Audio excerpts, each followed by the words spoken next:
Welcome, everyone. Yeah, wow. There we go. Welcome. How y'all doing? Hey. Thank God. My name is Shaker Shot.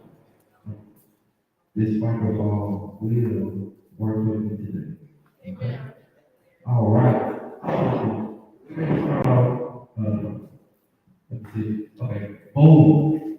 There we go. We're going to start off a great conversation. Like I said, my name is Shaker Shot. This is the Miracle Network, and we are here to speak about black love. All right. I want to introduce my co-host, Sarah Lynn. Hey y'all, my name is Carolyn. Y'all can say it. Hey.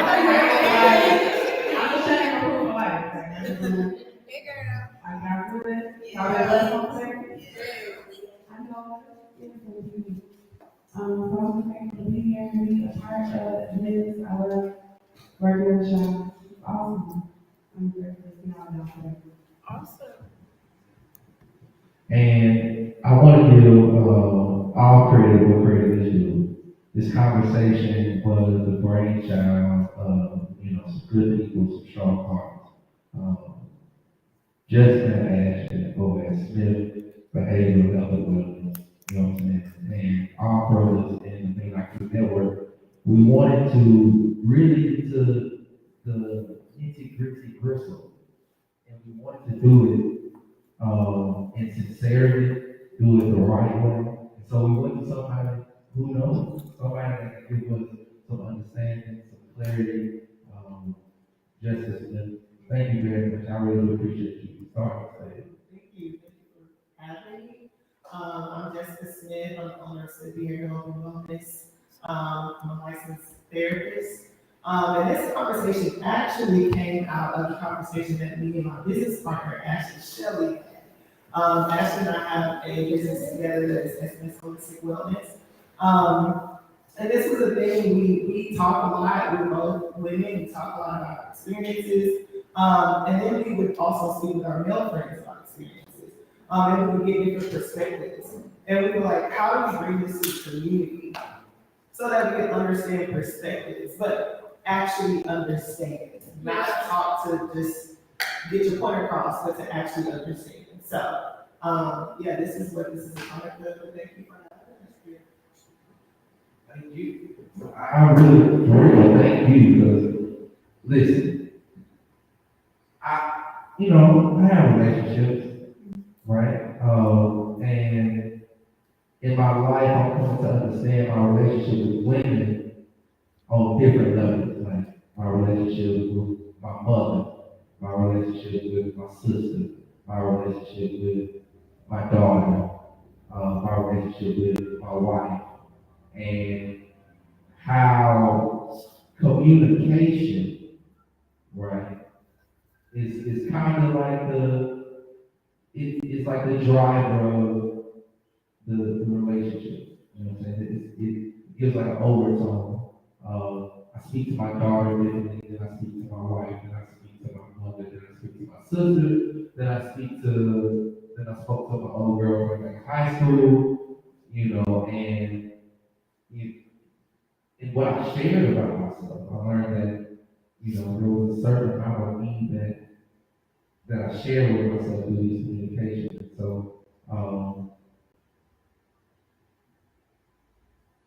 my brother, I know you ain't gonna for no reason. You here today, you got something to say. Can you introduce yourself? Yes, my name is Antoine Adams, better known as BTW, stands for West Thomas Wealthy. I'm also the host of Global Melody, which is a show that's about in March. It's all about bringing back that feeling of I can call the homies, listening to dope music and having good conversations. Yeah, I'm here because I'm sorry, I was in 2 relationships in the last 4 years. I'm not gonna lie, so man, Wonderful. Awesome. So, if you could share with us, right,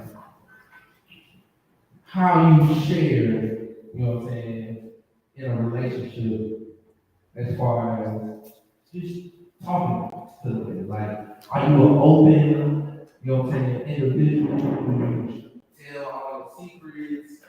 As far as sharing. This microphone will work with today. Maybe. Okay, cool. There we go. Okay, so sharing in our relationship, are you open to sharing? Are you somebody that is easy for you to share in your relationship? So I'll say now, yes, but Absolutely not. Absolutely not. Like, I mean, my relationship with women is never a situation of, okay, I got that much trust in you, that it's okay for me to be that open. Because there is a stigma that trust with me, I'm supposed to be. I mean, it's not true. That is a stigma. No. Until we take some L's, until we get completely wrong, and until we look at ourselves, we're like, okay, what can I have to do for this situation? And I think it goes to what you were saying, woman, with communication. Without communication, it's just gonna be a bunch of assumptions, it's gonna be a bunch of attitudes, nothing's gonna get solved, even when you're trying to have this constructive conversation. I had to learn how to do that, and I learned who is okay to be that. Okay.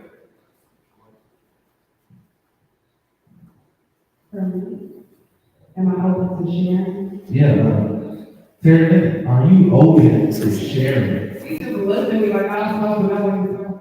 Yeah.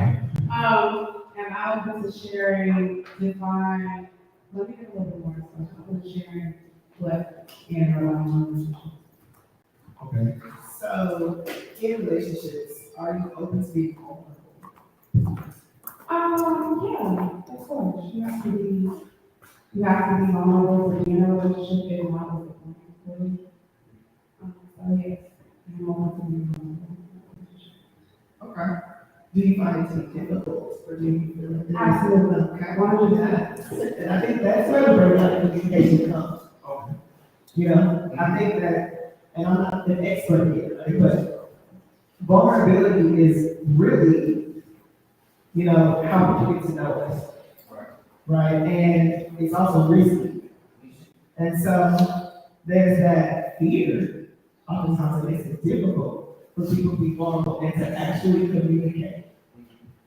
And so really it's about learning through fear, working through the hard stuff.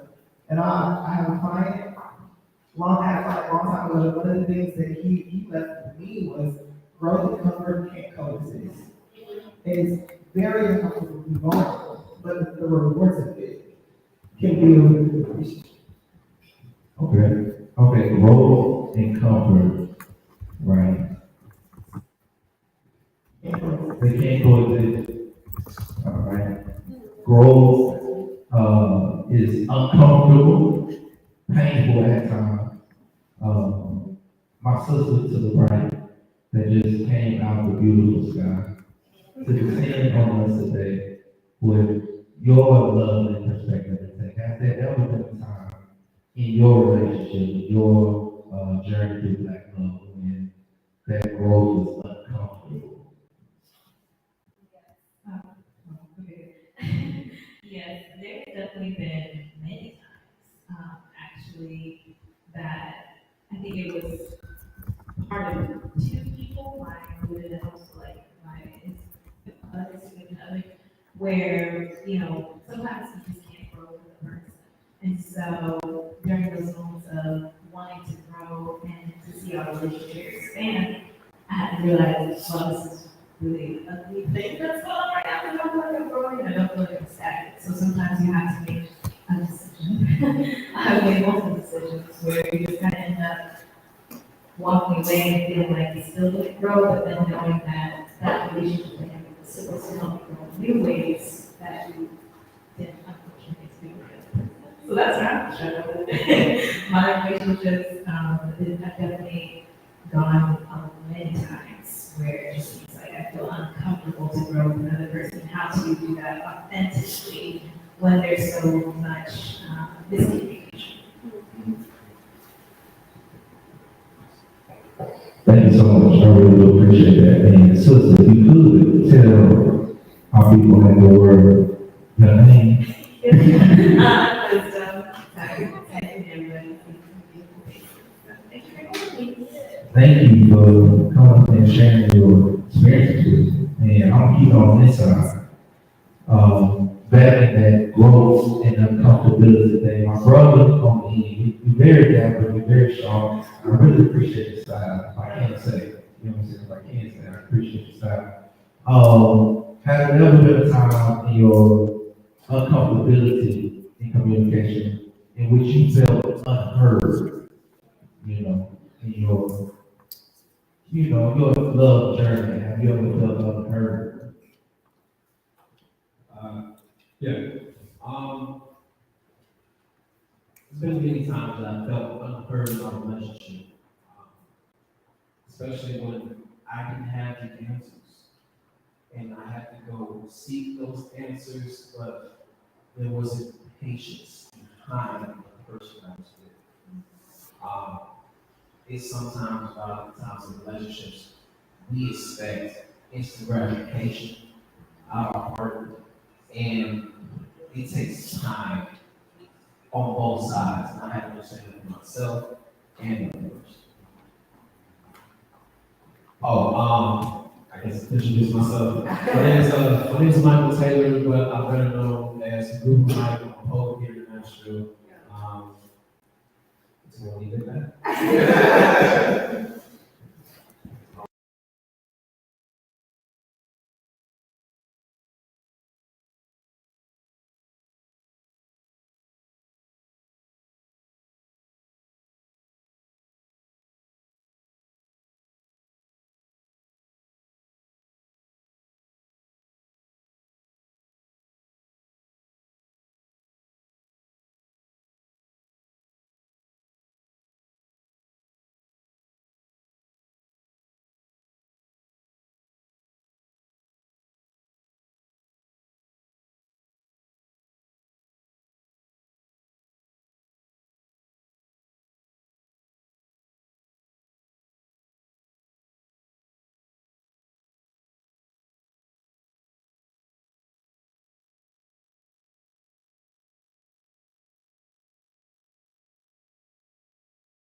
That sometimes that can look like, anger, frustration.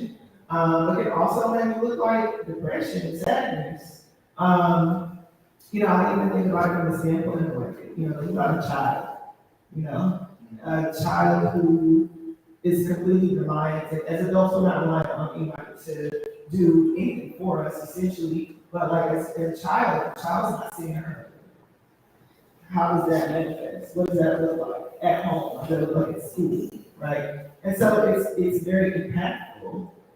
And I think it manifests in relationships especially. Usually it's frustration, anger, and even sadness. I can totally understand that. And, just as you was talking, I'm listening, I'm letting it hit, I'm letting it reside on me, and thinking about times in my life where I felt unheard, and I felt, unloved and unseen. Wondering if I ever been on the other side of the fence. Was I not hearing somebody, right? Was somebody trying to tell me something, trying to communicate something to me, and it just didn't through. And with that, I wanna bounce into another stylish individual. I don't know, you know what I'm saying? I feel so blessed right now to have such style and grace populate, you know what I'm saying, out here in the world.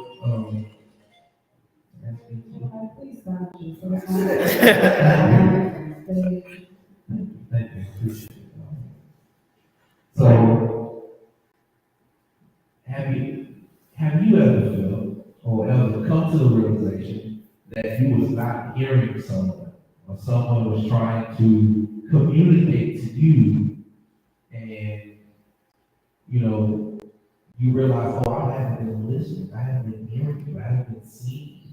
Have you ever had that experience in your life, in your relationships, and in your journey of love?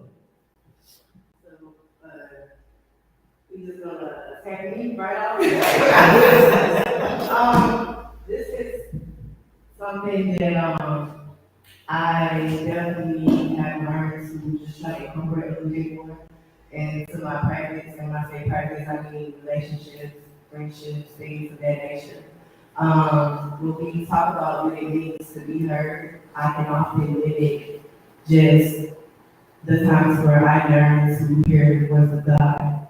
And I have a poem about it, I'm a poet, by the way, where I say that, you know, God has been my training wheels, right? And he's always been with me, he's always been talking, but I just haven't been listening. And so the component, in order for me to hear, requires silence. That's why things like meditation are important. I think that we restrict the practice of meditation to, you know, being at home or being in a certain space, but there are also meditative spaces to tap into in conversation. And so I always do my best. I'm perfect, but I always do my best to make sure that I am trying to not only just listen, but to understand. Because I feel like that component is, if not more, you know, just as important as allowing someone to, you know, speak. I think that in the instance that we don't allow people to speak, they're gonna show us, right? What happens if we don't listen to our bodies and they say, hey, I didn't pray? Parents say, you're in hospital, you know what I'm saying? So like, unfortunately, I have learned the importance of listening in ways where it wasn't so positive. Being in hospitals, being in situations where now I don't have the opportunity to listen to this person anymore. They're no longer here, right? So I always just try to evaluate the external factors and just sometimes put myself in that other person's shoes, right? Because that's what makes us different, but it also is what makes us us. And then I like to learn too, you know, so being able to hear someone else speak is one of my favorite times to learn, because I'm not going to college, I'm not going back and doing, stuff like that. That is something that I'm not perfect at, however, I do try to incorporate in my life. Listen. Listen. We all need time to take time to perfect how to listen. And now, one thing that I was thinking about in preparation for this conversation, right? I want to bring something that has some meat to it, to the conversation about communication of love. And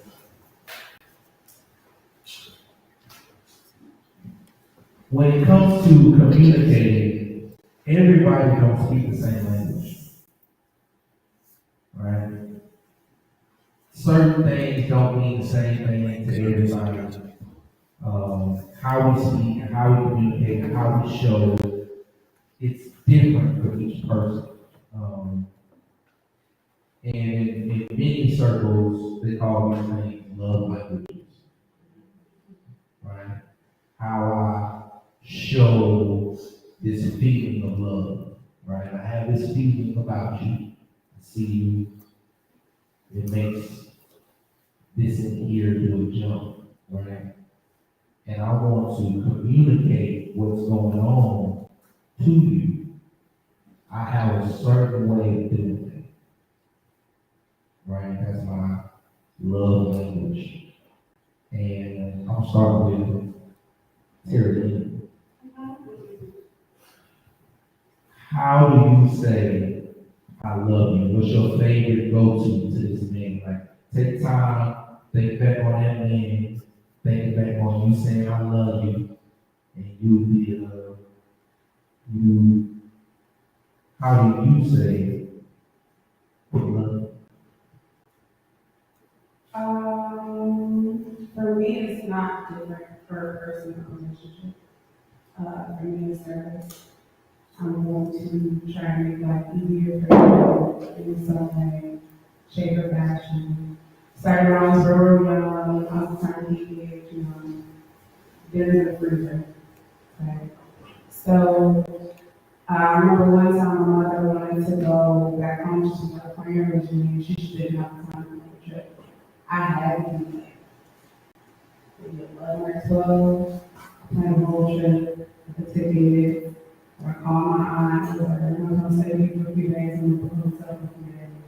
Like a rental car, like to the point where my parents would give me their credit cards when it was time to like do important things because they knew I would just get it done. I was like a family secretary, but because I really enjoyed like making life easier for people.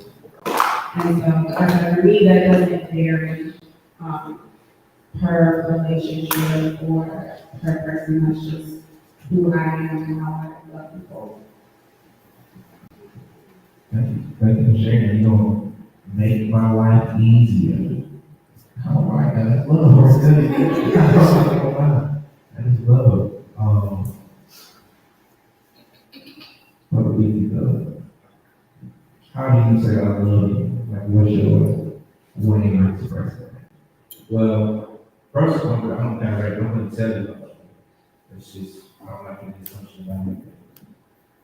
Two, I'm going to have to think that Terry was saying. It's like, say for example, I'm with a woman, she has a hustle, she has a business, and she has.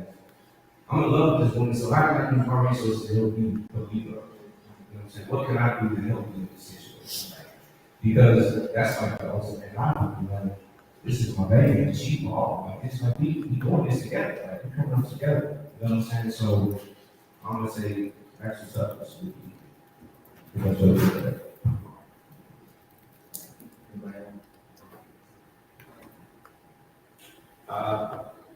Hello.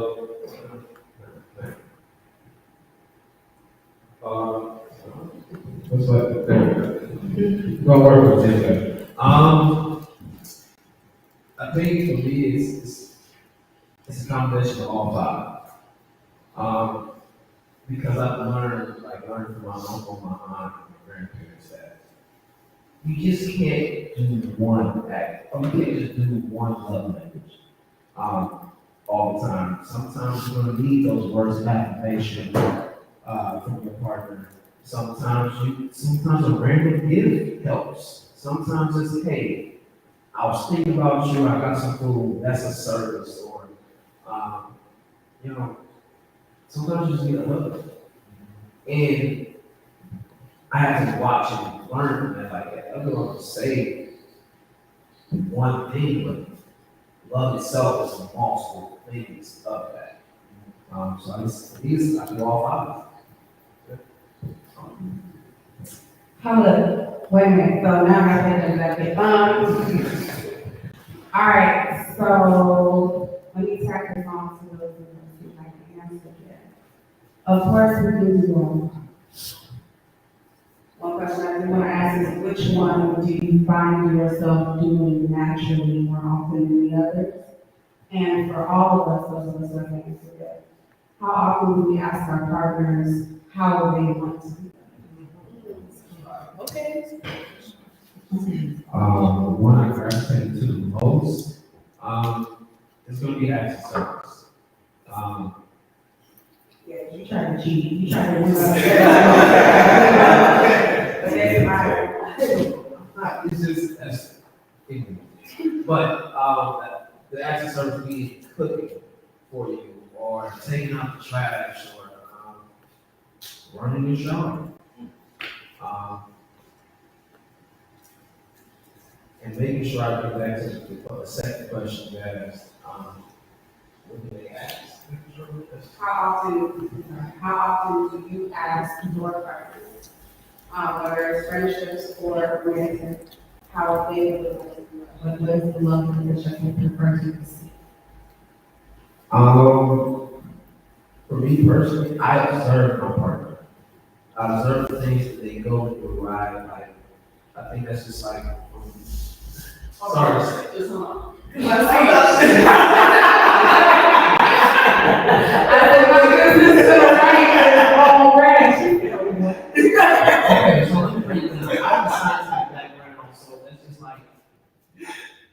scientifically, to me, I'm just like, you have to observe, observe anything to gather a question, right? So for me, I always observe, no matter what the situation, be it a friendship. Should I talk to this girl? Should I talk to this guy? Should I be friends with this person? Because if I don't observe how you move, and if you move the wrong way, I don't affiliate myself with that. So it comes back to even my relationships, that if I'm seeing you struggle in your finances, hey, they need a budget right here. Let's sit down and have a conversation. Or, hey, you look good today, but how can I help you do more with that? What do you need? What do you need from me to help you? If I pay attention to your weaknesses, like if you pay attention to my strength, pay attention to only my strengths, how do you know what a person's weakness is? Okay. If I could translate for my brother, if I understand you correctly,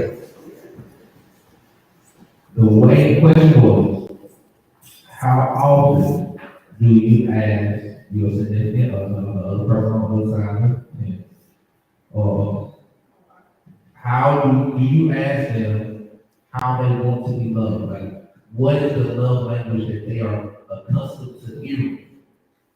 And he said, he answered this question because I was listening very intently, very intently. He said, he does this through observation, all right? And so, in observing the life and, the interactions that they have, he does things in response to, the individual. And I guess he's using the things that she's doing, that response as communication. Like, I'm hearing you through observation. I'm hearing what you need, what you want. I'm hearing that through observation. Because a lot of times it doesn't come out, as a sentence. A lot of times in love, you don't get a list of things to do. I think it takes a huge individual to be able to be that self-aware to come into the relationship like, this is what I need. I need back work. I need you to call me on Tuesday and tell me that I'm doing a good job. And this is what I need to say that you love me. And if you do all of these things, I'm going to be like, this woman is great. She's everything I need. I think it takes a while. And so, in the absence of that self-awareness, one must be very attentive to the individual. I gotta study you, because you might not be able to come out and tell me exactly what you need to be looking right. Okay. And also, what is it to just ask? What is it to just ask? And I do think that observation is something observe, see, that tells you a lot, but what is it to just ask the question? One of my very favorite books is The Four Agreements. And do not assume is one of the agreements. And when we assume, we essentially set ourselves up, right? And so, what is it to just ask? And if that person can't tell you, then maybe they'll get to it. Maybe they'll get to it. Maybe they'll be able to tell you straight off the rip. But just asking is like the simplest thing you can do. And oftentimes you get an answer, even if it's, I don't know. The other piece is this goes beyond, I think, the love languages. It goes into how can I support you? How can I help you? How can I, not even necessarily what you need, but how can I be of assistance to you in this moment, in whatever you're doing? And I think that brings it back. It's very specific. Very specific. You get some very specific answers that put you on the right path to actually doing what that person needs you to do. So simply just asking a question sometimes gets us a lot further than just observation, right? It can actually help us to know exactly what they need and meet that need. And that's going to deepen that relationship. That's going to deepen the trust. That's going to deepen the relationship. It's going to deepen the connection. Because you just talking to me, you just asking me a question. And I do want to give you credit, and I want to let y'all know that's my friend. I know him in real life. I'm not just picking on him, like, I know, but it's cool, we don't pick on that. But you did say, when you say you observe, you said, well, first of all, I observe. And that put me on the path, like, okay, let's come up with that. To kind of merge those two together, something my partner, we had not attacked, but I'm very quiet until he lets me. He observes me. He observed my movement the other day. And then he asked me, are you obsessed?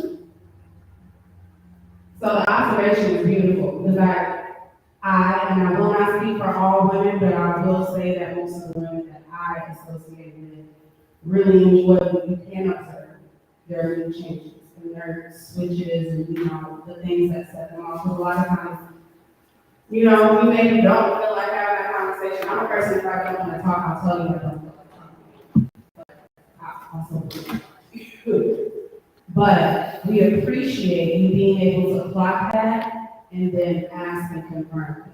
Now, there are some women, and I was one when I was young, and I was going to say husband, but that's not what I was. When I was young and just unsure of myself, you could ask me, and I would say nothing. Now I'm to a point when I realize those nothing is wrong, were really, I don't know how to articulate it, or I don't want to talk about it. And I didn't know how to say those words at that time. But though that comes back to growth, that comes back to realizing who you are in your relationship with self, which is something that we tend to neglect before we create a relationship with someone else. But we do appreciate those observations. Because a lot of times we don't even want to know them. But also, please ask, please confirm. With that, thank you. So just from a male's perspective, again, I understand your point, and I try to tackle on, but I've literally had it backfire.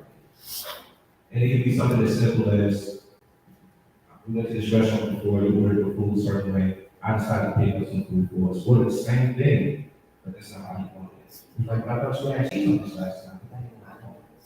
So.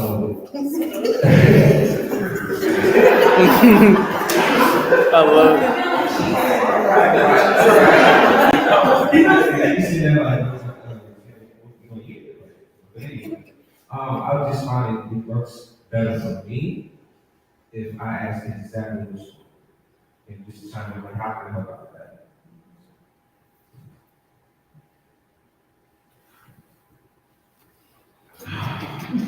I want to sit with Mary. I want to say, yeah, that's great. Okay, but in my experience, I gotta be real with y'all. I'm gonna be open, honest, and vulnerable. Can I be open, honest, and vulnerable with y'all? We talk about love, and I've been in love. I'm in love right now. It's real for me. I'm have to be open, honest, and vulnerable. And in my experience, when I ask, this be the question. We want to ask a question. What is to ask a question? It'd be a lot to ask a question. Sometimes I ask a question, and the response that I get comes some extra energy. Some real extra energy. You know what I'm saying? Woo! Right now, they do it.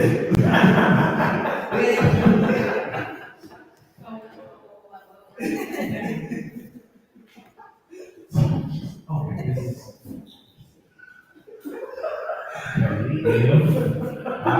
It is okay. I'm not trying to be combative, but I gotta ask this question. Sometimes I don't know. This is the question that sticks in my craw. Baby, what's wrong?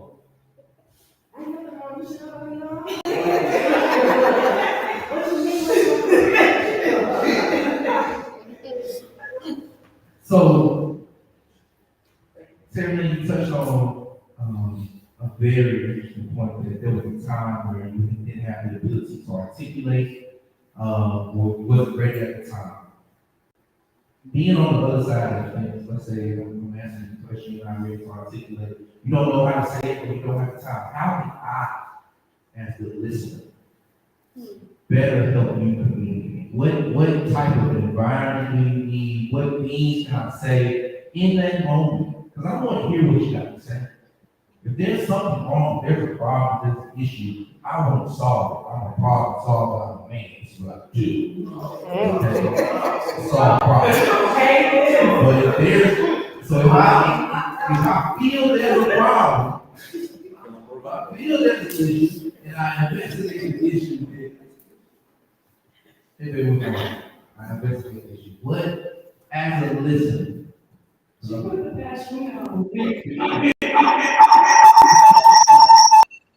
make it better, to make it easier to communicate? How can I facilitate this communication? Because I definitely want to hear it. I think it is beautiful that you want to do that. I'm so sorry.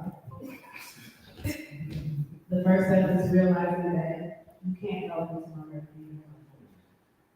There's nothing you can do.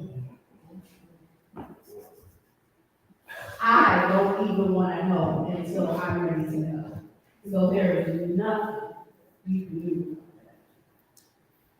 But the other, And you have to be okay with it. You gotta figure out how to be okay with it. no, that was my next step. And I know that it's terrible. I know that it sucks. I know it's just like, oh my God, this is my person. Like, I want to help. What can I do? Because I'm that person. This is my sister. She knows I'm that person. I'm gonna be in your face to the point where it's on your nerves, trying to figure out how I can help. And I've had to realize that you can't, and so I'm really important. You can't force the solution to my problem until I am ready to, until I'm in a place of solutions. Unfortunately, there's nothing you can do. Except for just be there and check in on me. You can check in on me, you can make sure you're present, you can make sure you're ready when I'm ready. When I call you, you can make sure you answer, text me back as soon as you see it or whatever. All you can do is be on call. And that's it. Until I'm ready to solve the problem, until I'm in a place of growth, I'm in a place of solutions. I'm in a place of, okay, I'm ready to come out of this darkness, I'm ready to fix this now. And the one step is me texting you and saying, I don't know, bring your parents or whatever. That's all you can do. I think the other part of that goes with it too, is that goes back into support. Being okay with your role as a supporter, not a fixer. You know, there are going to be plenty of times when you jump in and fix it. I mean, you never want to see people love and pain, you never want to see it hurt.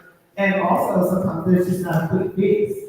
But there are things we can do, and you know, that kind of goes back to like asking what do you need from me, what can I do for you, and then also how can I support you, and you being okay with that role as supporter, not fixer. We got some questions in the chat, if there's time for any questions in the chat. Yes, yeah. So one other question is, what is the role of the family in supporting and promoting Black love? What is the role of the family in supporting and promoting Black love? And if you want to be more broad, it could be, what is the role of the Black community in supporting and promoting Black love? But if you want to do family, either or. I have something to say about this. Obviously, I'm not married. I am dating right now and things like that. Wanting to, redesign the Black family. I'm working toward that. However, I do feel like we are having to just kind of redecorate a little bit, right? We have been portrayed a certain way in the media, via music, television. So I think that we have to consider those things when we decide that, hey, this is something that we need to redesign. I think from the beginning, I'm speaking of the way things were prior to us, even being Americans, right? We have to allow love to evolve. A lot of times, Black people, we haven't always been shown the best examples. We haven't come from family units that supported communication. We haven't come from family units where it was okay to talk about sexual assault or sexual abuse in the family unit. So I think that oftentimes, and just to answer that question, I feel like our work is really in redesign, starting from scratch. I feel like oftentimes, as artists, because I'm an artist, I do find beauty in painting on the pieces that already exist. But I also know the thrill that I get from just having a whole new canvas. and saying that I'm gonna start educating from the beginning, right? We ain't having it, because my mom did the best she could, Ray did the best she could, you gotta, consider like, what was time like at those, in those places when our grandparents stayed together. You know, people were outside that were hunting with us. It's probably best you stay in this house, even if it's not a safe space, or a space that's conducive to communication and support and love. So we have to, you know, just kind of consider all parties when we think about things like that. And I think that we have to do due diligence as Black people at this time to say, you know, love for us is uncharted territory right now. And we're able to redefine how that looks in our household. There should not be a general expectation for it, and we should allow that component to be at our leisure, right? Because you're gonna have your household different from me. Well, that's my sister right there. She's gonna raise her children a little bit different from me. But we also need to incorporate the act of respect for other people's ways of going, you know, and bringing up their children. Your household might be a little different from mine. My children gotta say affirmations every day, if you're ready, you know when they do that, you know what I'm saying? So it's about redesigning, it's about respecting the differences, and being able to say and call out the instances where, hey, this has hurt us in the past. We've seen what it does, at the Thanksgiving table, when you're speaking secrets. Okay? It ain't just we watching Tyler Perry plays, okay? I was there. We need to be more honest about the things that we have perpetuated in Black culture that are caused harm to us. Emotionally, sexually, physically, so it looks like redesigning, it looks like starting from scratch, it looks like communication and respect for others' decisions, and I feel like it also looks like being honest and putting the things that we swept under the rug, let's pick it up, let's clean it up, and let's have these conversations, even if they are uncomfortable. Because the work that I'm going into, I'm finding that I'm not alone from, you know, being violated in ways in my own family. I'm not alone by feeling like, I don't know if this person is really my friend, but it's still a mom. I don't know if I'm able to speak how I really feel, you know. So I think that as a culture, that we should definitely be more honest about the things that hurt us. And we have to understand that there are such things as bad habits. So just because something is traditional, it took place in this part of life, and this part of life, that does not mean that it is okay, and it does not need to continue, so. We need honesty, you know what I'm saying, family responsibility, back love, we need honesty from the family, we need to redecorate, you know what I'm saying, we need to get back to the basics. And it's a new frontier, we have to define for ourselves what this love and our family's gonna look like. Anybody else got anything about the responsibility that the family has to Black love? We're speaking from what would be in that household and the family, for me, it's breaking generation curses. Like, for real. And I'm specifically talking financial curses. I've been blessed enough to have certain avenues, you know, providing to me certain knowledge that I've been able to gain. And what better way for me to show love and show you strength and show you growth and help you set up the rest of your life. So for me, that's the most important thing, making sure whoever's out there is straight.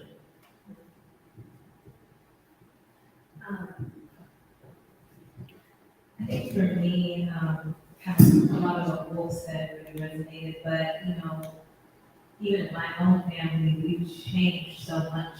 And I think that as families evolve, especially Black families, we have to be open to how the Black family transforms in this space, because there's a lot of things that from previous generations and previous things that really weren't helping us. And it's all about coming down to actually having some form of accountability and also being able to recognize how to create positive, healthy, long-lasting memories. Because even right now, you know, I just, you know, moved back a year and a half ago. I moved in to live with my mom. My brother came back and his wife were there. So now we're having to figure out, like, okay, you know, we got, you know, the maternal hierarchy right here with mom. You know, we don't have there's no grandkids right now. So it's just like all adults up in here, you know, like how can we figure this out and make it, you know, a healing for all of us as we're in different parts of our lives. And I think, you know, the more that we will be connected with ourselves, the more we can connect with others. And that's how we can help heal part of the solution, right? In my eyes, it's healing Black family.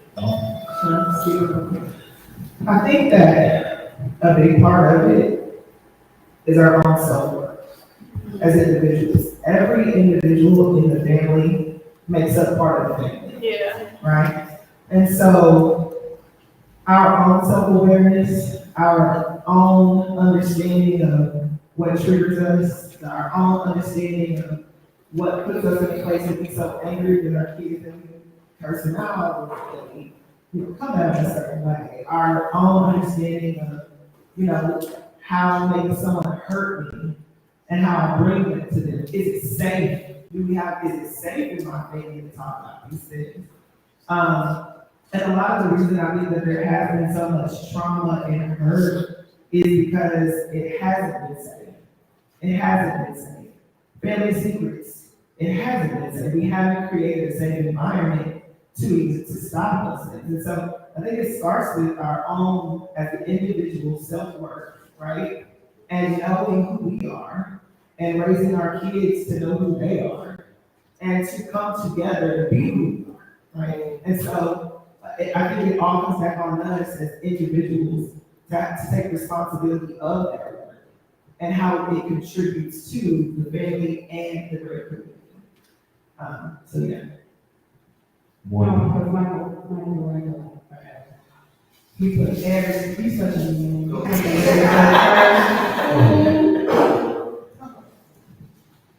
I guess I can say I was fortunate. I had two grandparents born in 1930. They both celebrated their birthdays this month. They're both 94. That's Black History. They raised four beautiful children, all went to college. The oldest graduated high school in 3 years. And then when it came to my generation, out of all the 5 children, I'm the only one to graduate from college. Honestly, telling your children the truth from the beginning, telling them making the stupid decisions they don't need to make, and really vetting the people around them, vetting their friends. My grandfather went to every single person's house, looked them in the eye, and gave them that look. A lot of people don't want to give people that look, give them that look. I don't know your cousin. A lot of things stop at the door when you look a person in the eye and let them know what kind of person you are. Another thing that was in my foundation, my home, we didn't say the N-word. Because the saying is, just because we take away the ER and add does not mean we're that far away from ignorance. It's cool to say in our words, it's not, they like to hear us say, but we're still ignorance. You can be white, black, Asian, it shows. It shows in our community. And we think it's okay. But I had to realize this when I went to my mentor's house. He does not allow his children to say that. At all. And not to say, but he's doing it. Because he implants into them that you are not ignorant. And it's ignorant to say these things that you keep calling yourself that. You won't be that. You are what you say, you are what you eat, my friend. So you also have to push your children and put them in uncomfortable situations. If a child is, I don't have children myself, but watching my upbringing and watching how I was raised, if you put your children in uncomfortable situations, at least they try. Rock climbing, swimming, lacrosse, playing chess. We all know these things are great things when we get as adults, but we didn't have the experience as a child. Make yourself uncomfortable. I would say I had a very uncomfortable childhood. I was a nerd. I got bullied left and right. But today represents what I am. And I would say, even though there's we want to redesign, you also have to realize the foundation that you build upon. And if you don't have that foundation, understand what your foundation is. At least in my family, it was God, family, community. So I'll just leave it at that. Can I add to that, like, real quick? Okay. While I do understand the importance of preparing children, adults for uncommon circumstances and situations, I also like to include one of the very reasons as a Black culture or a Black community that we did those types of things for our children was not rooted in leisure. When we were putting our children and putting them through football and basketball and telling them to learn to fight, it was to protect them from the things that waited outside of the mom's door. We weren't afforded the opportunities to where basketball is just a fun because it's safe around here. It's safe for us out here. So I feel like in a way, while we might look at those types of things as implementations to create strength in our children, the reality of the fact is we were actually trying to prepare them for what waited outside. Thank you very much, I appreciate that. You guys have questions? Oh, yeah, and it actually relates to what you ended your statement. And, since we're in a church right now, what are some roles that faith and spirituality can play in Black relationships? What are some roles that faith and Black spirituality can play? Faith and spirituality. Yeah. Oh, man, this is, I'm starting off, I think, as far as what you understand a relationship to be and what love to be is largely based on your faith and spirituality, right? A lot of us were raised a certain way, and during our upbringing, we was taught that love is X, Y, and Z, and the idea of marriage, right? Two people coming together to do this ceremony, it's tied into religion, right? The way that we did it before we had, church buildings and formal religion, did it look the same? Did that ceremony, right? It didn't come with wedding bells or a bride and groom or, a pastor, right? It might have been your parents and my parents sit down and have a meeting and trade resources. And now you and, my son and their daughter came together and now they're family. You see what I'm saying? So what we know as a relationship is heavily influenced by this thing called religion and spirituality as far as the framework. And I like to add a little caveat in there is, how has that influenced what you feel is a relationship? Right? To a lot of people, the pinnacle of relationship is getting married. Literally dressing up in some clothes, coming to a building called a church, you know what I'm saying, playing the music, walking down, y'all pour the sand in the jar, you know what I'm talking about? And pour the sand in the jar, and if you're real Black, you might jump over a fancy room. Okay? That is the pinnacle of relationship to them. That's the creme de la creme. So, what does that look like for you in love? How does faith and spirituality play into what you see as a relationship and what you see as love? All right, let me start by saying all PKs are in. If you don't know, it doesn't apply, all PKs are in. Okay, so PK means atmosphere, frequency. So as y'all know, all my life I've been in church, choir rehearsal, and Bible study, in the church house, 3 4 times. So with that, what I will say that my organized religion taught me about relationships, what it taught me book-wise was, this is the pinnacle of marriage, just like marriage, blah, blah, blah. Men search your husband, or men look at husband. Men look at husbands. We're not saying no fucking wives. I should know these, but I got church work with. But y'all know the Bible. Apparently I don't. But y'all know where I'm going with it. Yes.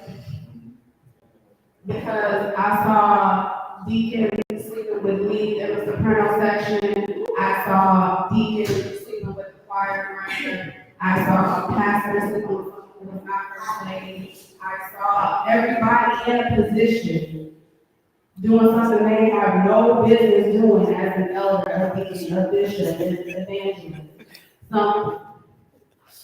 And for me, I was just like, wow. This is what y'all want me to believe about marriage, is that it's nice on the front, and then y'all go through whatever y'all do. What I learned by spirituality and faith was that you do make sure that you and this person are equally yoked. That is something I took from it, didn't stutter or didn't mess up, because that is what spirituality taught me. My soul and your soul have to be on similar missions, ones that are gonna fit with each other. You know, my daddy always used to say, but my daddy didn't never be. But my daddy always used to say, romance without finance is nuisance. It is. It is. Romance without finance is nuisance. So yes, it's about being able to support each other financially, but also your spirits have to be equally yoked. You have to be able to go to your partner and say, I don't love you anymore. If that's how you feel, you have to be so tied to this person that I want to protect you, even if the person that's going to hurt you.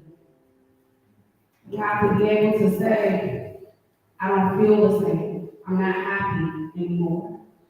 You have to be able to tell this person the truth when it hurts you, when you know it's going to hurt them. Because if you go out and you sleep with such and such, even at what they call these days an emotional cheating, which sometimes can be worse than physical cheating, that is going to hurt 1,000 times worse. And that happens when you don't have spirit with that person, when you don't have faith that that person is telling you the truth, that that person is being honest with you, even when it's uncomfortable, even when it's going to hurt you, even when it's going to hurt them, even when it's going to hurt your kids, when it's going to hurt your mom, your dad. You have to be able to have these types of conversations with that person. I'm not saying it's going to happen as soon as you because that's typically some people don't do. That's a years on years on years type of relationship. Not enough of us not enough of us know ourselves enough to be that honest with our partners. But the more you grow with them, the more you realize, I do believe in God. Me and my partner, we have that conversation. We don't really go to church anymore, but we pray together. We read the Bible together. And even if it weren't that particular faith or religion or system, that was how we showed our love for life and God, source. We would still have to do something that brought us together, something that, again, tied us by spirit in order to say, I'm going to be your rock. Even if the heel that is bruised is mine, I'm going to be your rock. Even if the wind that knocks me over is you. We have to be able to hold each other to this. My longest relationship was almost 4 years. When we broke up, we both told each other we weren't happy, and we cried ourselves to sleep in each other's arms. And that's how we left. And we're still friends to this day. And we just have to realize I'm not your person, but I still have such a deep love for you that I can't be the reason that you're stuck in that unhappiness. And so,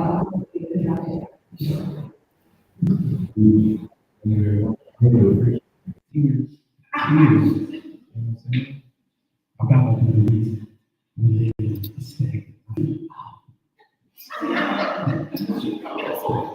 That's real. That's real. and that comes from having something bigger than the two weeks to celebrate. And that is spirit. That is faith. Anybody else? Come on, bro. Tell me, talk to me about your faith and your religion plays into your relationship. So I'm gonna go way back. Back when I was just truly a mess. I was the child in church that destroyed the flower, every church Alright. Truly, I speak on things because I did not understand myself when I was a child. I fornicated church once. But I was under the influence of someone else telling me like it's okay. Because they did not have they didn't understand themselves. So I took that from that situation and, you know, I blame myself. I blame myself a lot. I was going to hell. College, I was like, well, since I'm going to hell, I might as well just do all the heathenish things in the world. And, you know, and it came to a point in my life where I was flunking out of college.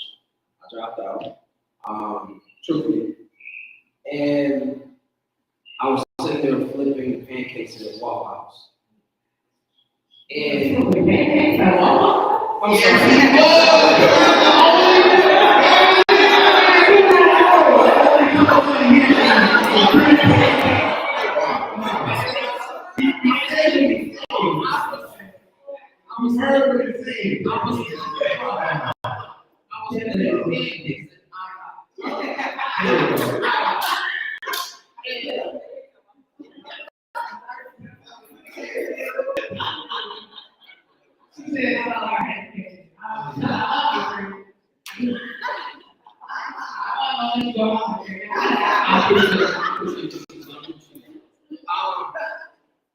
and it was one of those things for me. Y'all remember?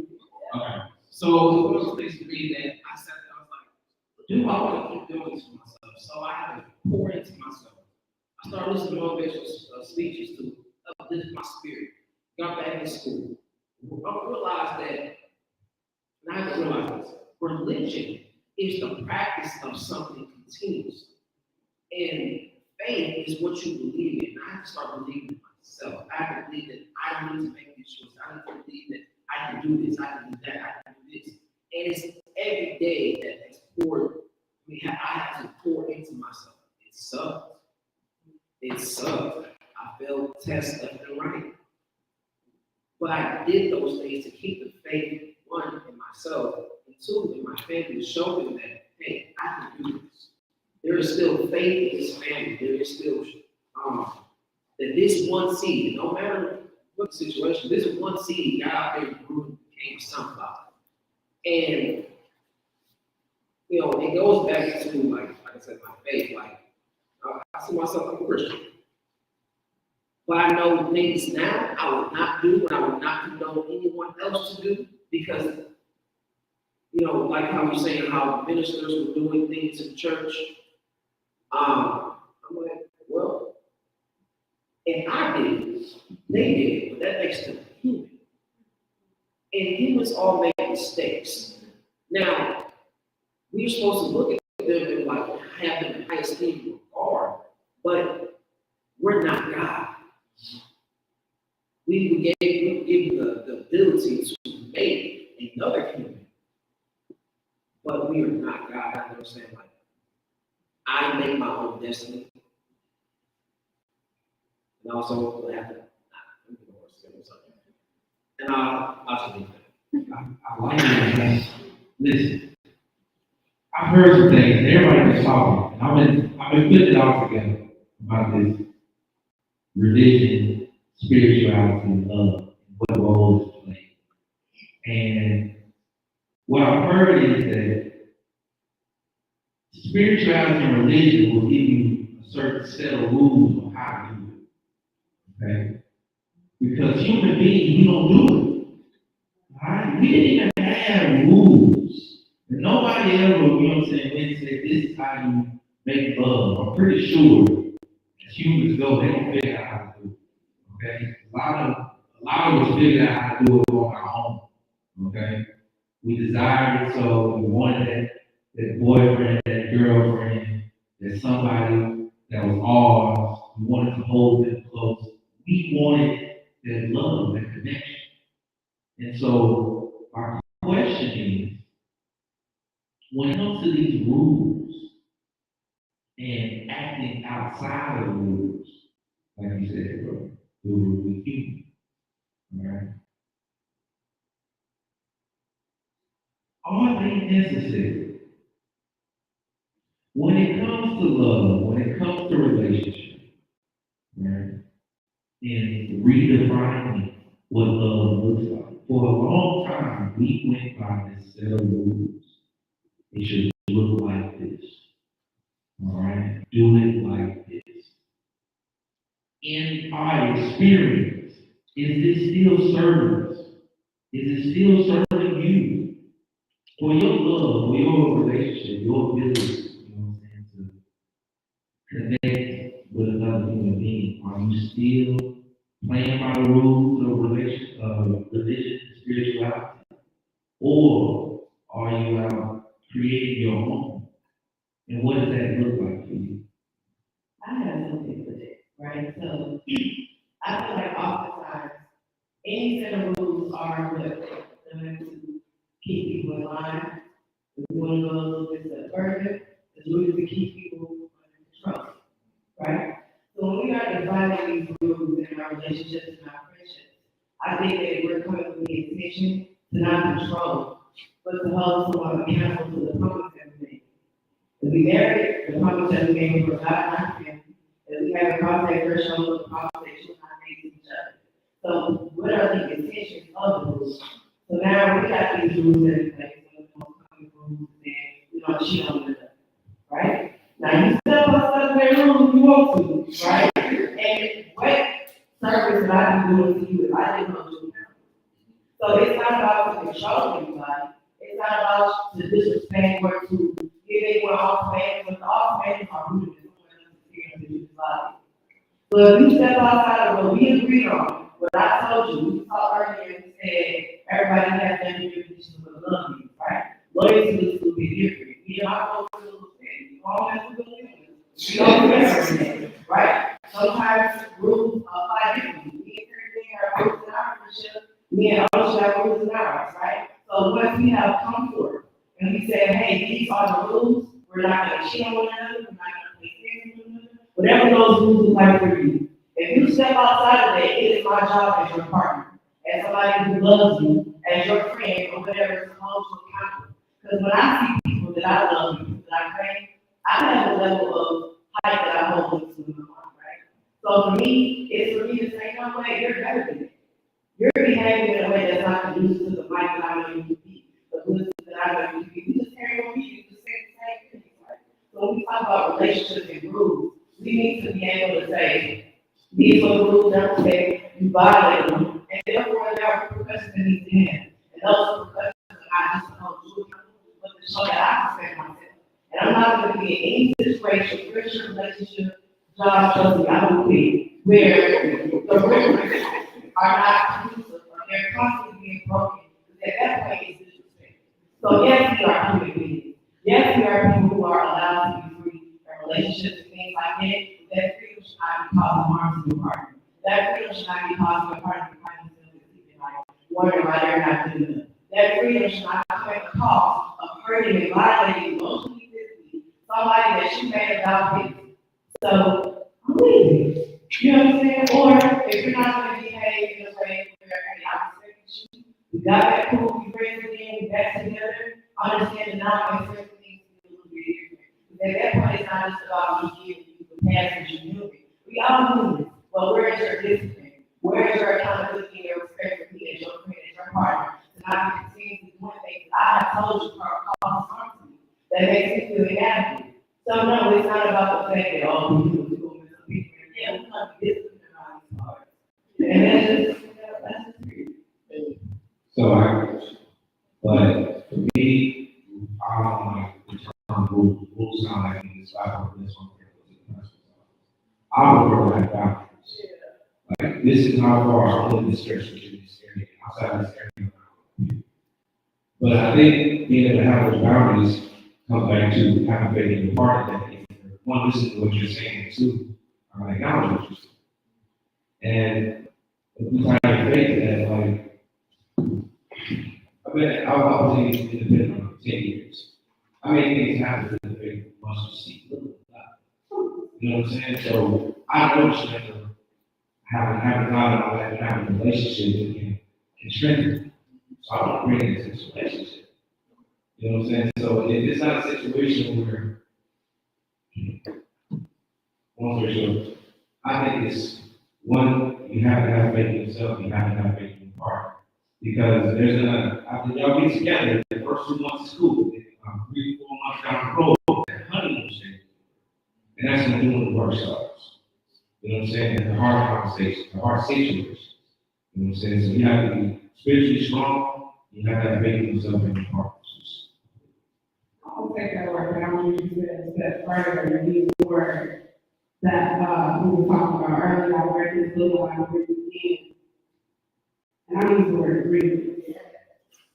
I can take it one step further. Since I'm peak, I believe the Bible calls it. So when you set an agreement with your partner and you say, you're in a monogamous relationship, I'm not going to cheat on you, I'm not going to cheat on me. We are going to find cheating. And then we're going to define what the repercussion is should you violate the agreement. Because you already know what's up. And so, and just for this specific situation, that it can apply to others. When that happens, I think it's kind of a place of, it shows a lack of trust. Like, you can't come to me as your partner, yes, I'm this person you love, and you're romantic, but I'm also your partner. And I'm kind of telling you that you don't trust me enough to come to me and tell me I'm feeling maybe another thing I struggle with in my past relationship. Not being sexually satisfied and not knowing how to come to your partner with that. I can be super graphic, but fake it for a year and a half before I have a conversation. And it's been long, but I wasn't mature enough to have that conversation. And I was thinking to show my lack of maturity. I was talking to my friends, trying to figure out what they was doing. And at one point, it was advice, and then it became gossip. So you have to just really trust your person, operate within your agreement, and be vulnerable enough to tell your person, like, we agreed on this, and we can do it. And I don't want you to think that it's something about you, it is something about me. If you be my partner, I'm looking to you to bring it back up in this area. We can at least have an honest conversation about it, so we can make a decision together before we go. And I think that's the vulnerability piece, right? And I think that is where we get into, again, it gets into safety. The same having this conversation. If I don't want to say, what is it that I need to do? Like, I think it also goes back to like the inner self-awareness. But like, man, vulnerability truly deepens relationships, and it helps to be able to deal with things in a different way, right? Like, you know, if you felt like you wanted to cheat, right, and you did, it's probably going to be a bit of a storm. It's going to be a lot to clean up. But if you go to that person, go to that person and express that, that's going to be a different conversation. It's going to be a hurtful conversation. It's going to hurt. It's going to be hard. It's going to be hurtful.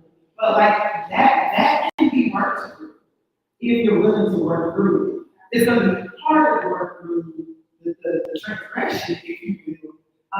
And feelings are going to be hurt, and we're going to feel violent. It's going to be so many different tough feelings. But if we can figure out what vulnerability is for us, and feel I have a hard question, and then trust your partner, like trust your partner. And if you can't trust your partner, you can do something. That's a question, right? And so vulnerability can solve a multitude of issues, and also it's very hard to do. And it requires a true relationship with self, because you are essentially looking out for yourself and getting what you need and being vulnerable too. So. Kind of to add on to one thing that I definitely noticed in my previous relationships and friendships as well. Other than I hear people say, oh, you can have boundaries, but all of us don't know what our boundaries are. We don't know what our needs are, we don't know what our wants are. So then all of a sudden the conversations well, you never said. So it's like, how can I tell that I'm moving a certain way if you never said, I don't need to move this way, I don't like it, we can do it that way. So I think, the biggest component to really reading in that true vulnerability comes from not only knowing stuff, but being rooted within yourself at all times. Make sure you don't come through situations or have these miscommunications as much as possible. I want to ask a question. This goes to everybody. I want to get a good sense because I think we all, I think we're all on the same boat. In your relationships in the past, right? We talk about boundaries, we talk about agreements, we talk about rules and understanding. In your relationship, I'm pretty sure everybody in here is in the same boat. Raise your hand if you've never broken anybody else's agreement. Like you never, violated them in your relationship. You never heard anything as cross their boundaries. You never made it from you was 100% did everything, to the T when it came to y'all's agreement because you care about them, you love them, and you don't want to hurt them ever. You're not ever in a position to try to hurt anyone. So raise your hand if you have never ever hurt anyone in your relationship. Intentionally or not intentionally? I'm just saying both. Both. I'm so mad at that intentionally and raise your hand. Either intentionally or unintentionally. If you've never done it. If you've never hurt anybody because you're so aware, everything that, everything about this person, you never hurt this person. Okay. Raise your hand if you've never done it intentionally. It's happened before, like you said, somebody was like, they wasn't able to tell you that this was a boundary yet, and then you did it, and then they came over and I can't believe you blew away my red sock. I was raining. You were like, oh, what happened? You know what I'm saying? It was an unintentional, I heard you raise your hand unintentionally. You know what I'm saying? Unintentionally. Raise your hand if you intentionally bust the window out of his car. And a couple times. Raise your hand if intentionally, you know what I'm saying? You need two pictures to make sure that raise your hand if you intentionally, you know what I'm saying? Get out of the car. Get out of my house. If you intentionally hurt someone in a relationship. All right. So it looks like we're all in the same boat, right? We unintentionally hurt somebody. We intentionally hurt somebody.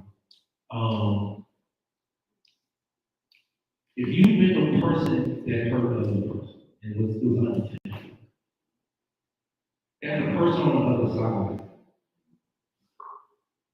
how do you make it right? You put yourself in these shoes, this person that hurt you. You know it's unintentional. They didn't mean to. What do you say to this person? Or how do you make it right? How do you reestablish your boundaries and get it across to them that, hey, you can't do that. One, you gotta get over yourself. You gotta manage emotions. Because if you approach the situation emotionally, the outcome is gonna be emotional. Two, you gotta have a real conversation with your partner. Is this still a situation where there's trust? Do you have faith that this is gonna get better? Are we doing this work right now? If that's not, that conversation is happening, it's critical. I don't feel like there's a general way to go about it because people are different.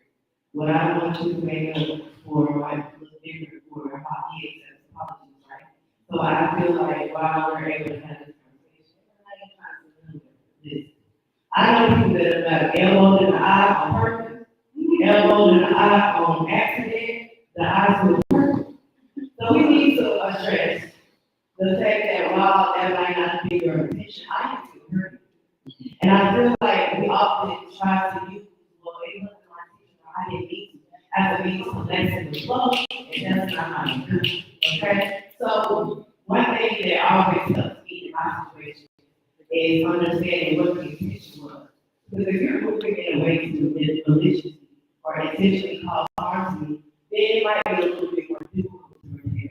If I feel like you didn't try to, you might be able to get over this, okay? However, I don't feel like the intention alone is enough to try to attempt to lessen the blow of the harm that's being done.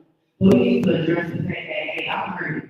Now you've done something to me, I'm looking at you sideways. My hurt is here. I think you did that on purpose.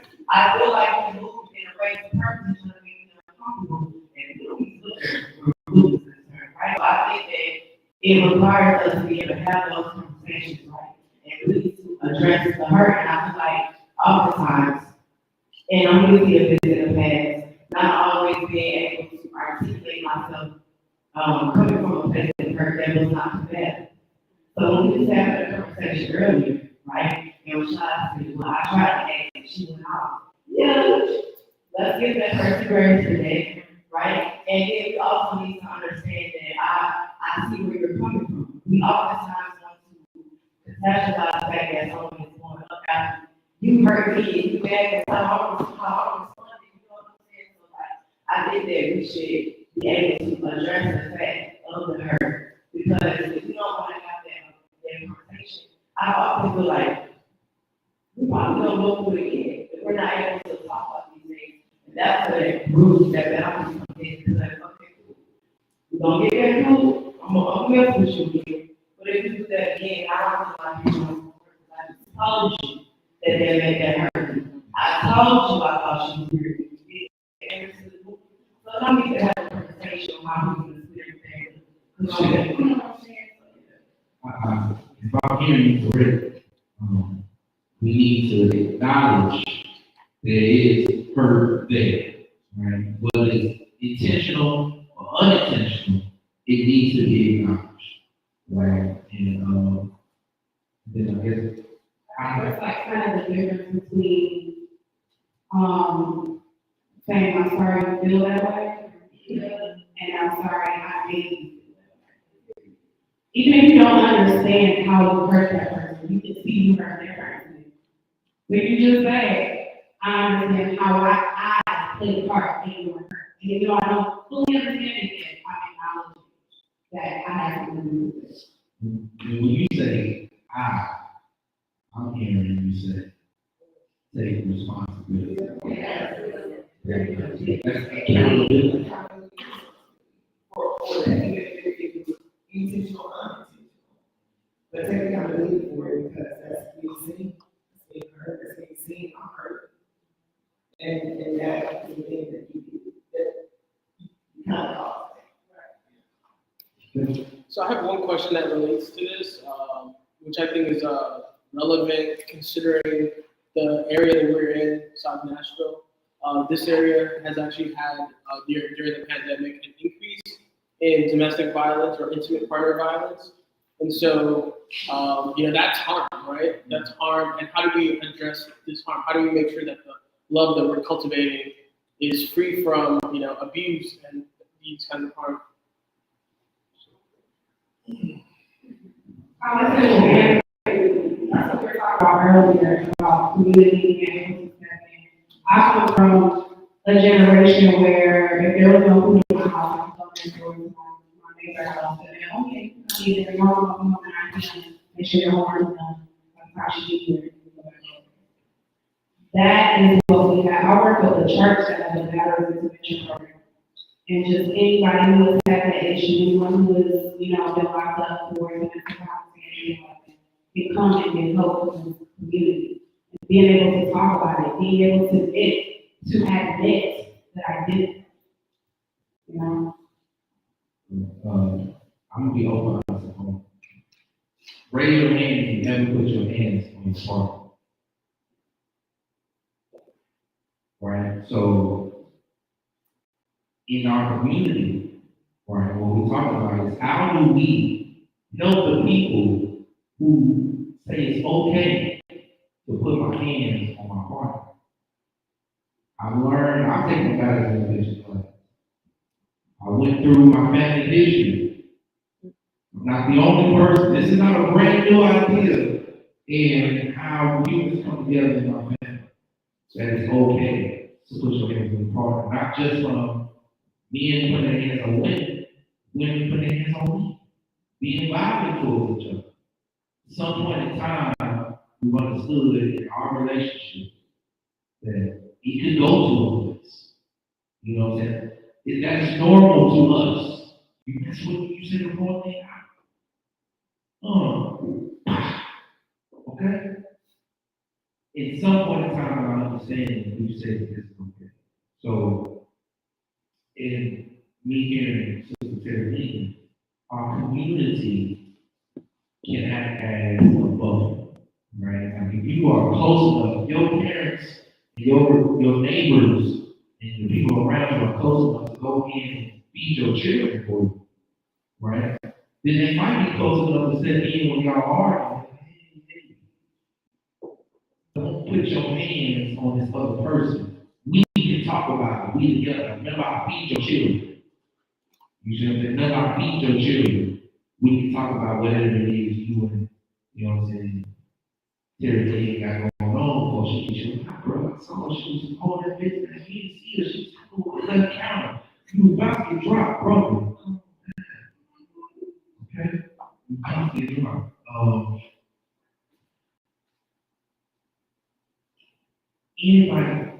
Anybody else, do you have a personal experience of violence in your relationship?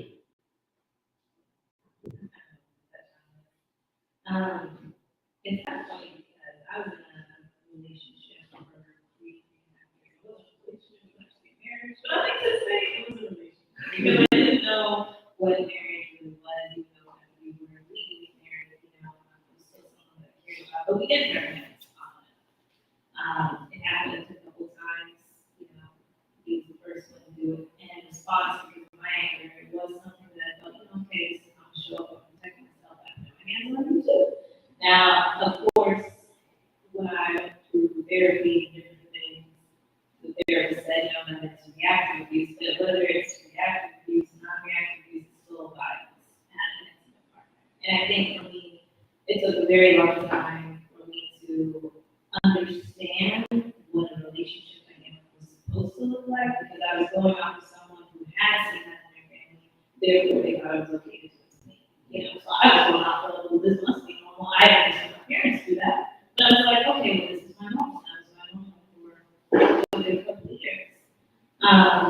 But in those types of instances, even though I knew that type of behavior was wrong, what I was doing was wrong as well, there also had to be this real part of awareness within myself to figure out, do I deserve this? Because I think even in domestic violence situations, a lot of times we get to this point where we feel so low, we feel so down, we feel like, this is what we're worth, and we don't know how to really empower ourselves. And even that, I would love to see more community wellness, more mental health resources for people who are, battered, or people who have been victims of that. Because there's really a lot of resources out there, but not enough people know where to go, how to find it, and what to do. I'm not a personal thing with that, but definitely more community wellness, hot spots for people to come together, and brothers and sisters, and what we want for our children at the end of the day. When you have kids looking at that, it's not necessary. That's exactly what happened in your situation. There was a child who saw this growing up, grew into an adult, got into a relationship, and said to themselves, this is wrong. They get to their partner. Their partner said, well, I've never seen it in mine, but if this is normal, then this is normal. Okay? These are all these things, these are learned behaviors, right? Especially in our community, and that's why it's a really big conversation that we have to have when it comes to our relationships and it comes to love because our children, right, these other human beings that will grow through the same thing, right? They learn it from their parents, they learn it from their environment, and then it's normal, okay, grow up and do the same thing. Just keep doing something, all right? And so what I'm hearing in breaking your own cycle, right, there was an education into yourself, into relationships, and a certain level of self-awareness in educating and knowledge of your own self that's able to tell you, hey, this is me. I don't deserve a relationship that's loud. I want a safe space. I want someone I can communicate with. All of these things about who I want to be with came out of self-awareness, self-love, right? And once you started, you get that foundation of love, right? And all the other types of love you build become better and better and better. I'm sorry, I have a perspective of this. So unfortunately, I've been in two domestic situations. I was the aggressor. I have zero tolerance for that, period. Because the main reason is I'm 240 something pounds. If I hit you eating, I'm going to destroy you. Everybody will come that hit. I'm going to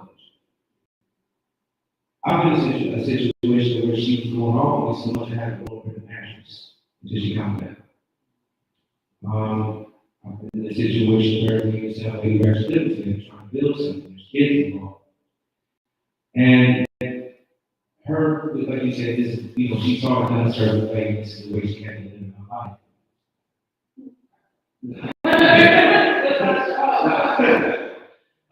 This is the way she had to live her life, so this is how she sees this like a problem.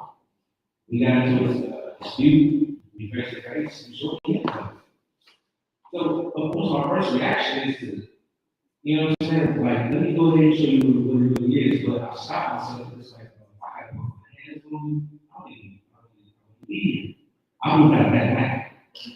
I have zero tolerance for that. If I gotta put my hands on this, it's not space for me.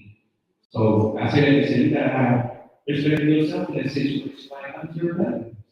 I don't know, like, oh. I don't think there's one word. I've never been in that. I did have a man who put his hands on me, due to sexual limitations. But for me, it's dangerous. The domestic violence that I saw growing up, and the only instance of it was my mother marrying a person who was a year younger, and apparently it's really common for them to be both.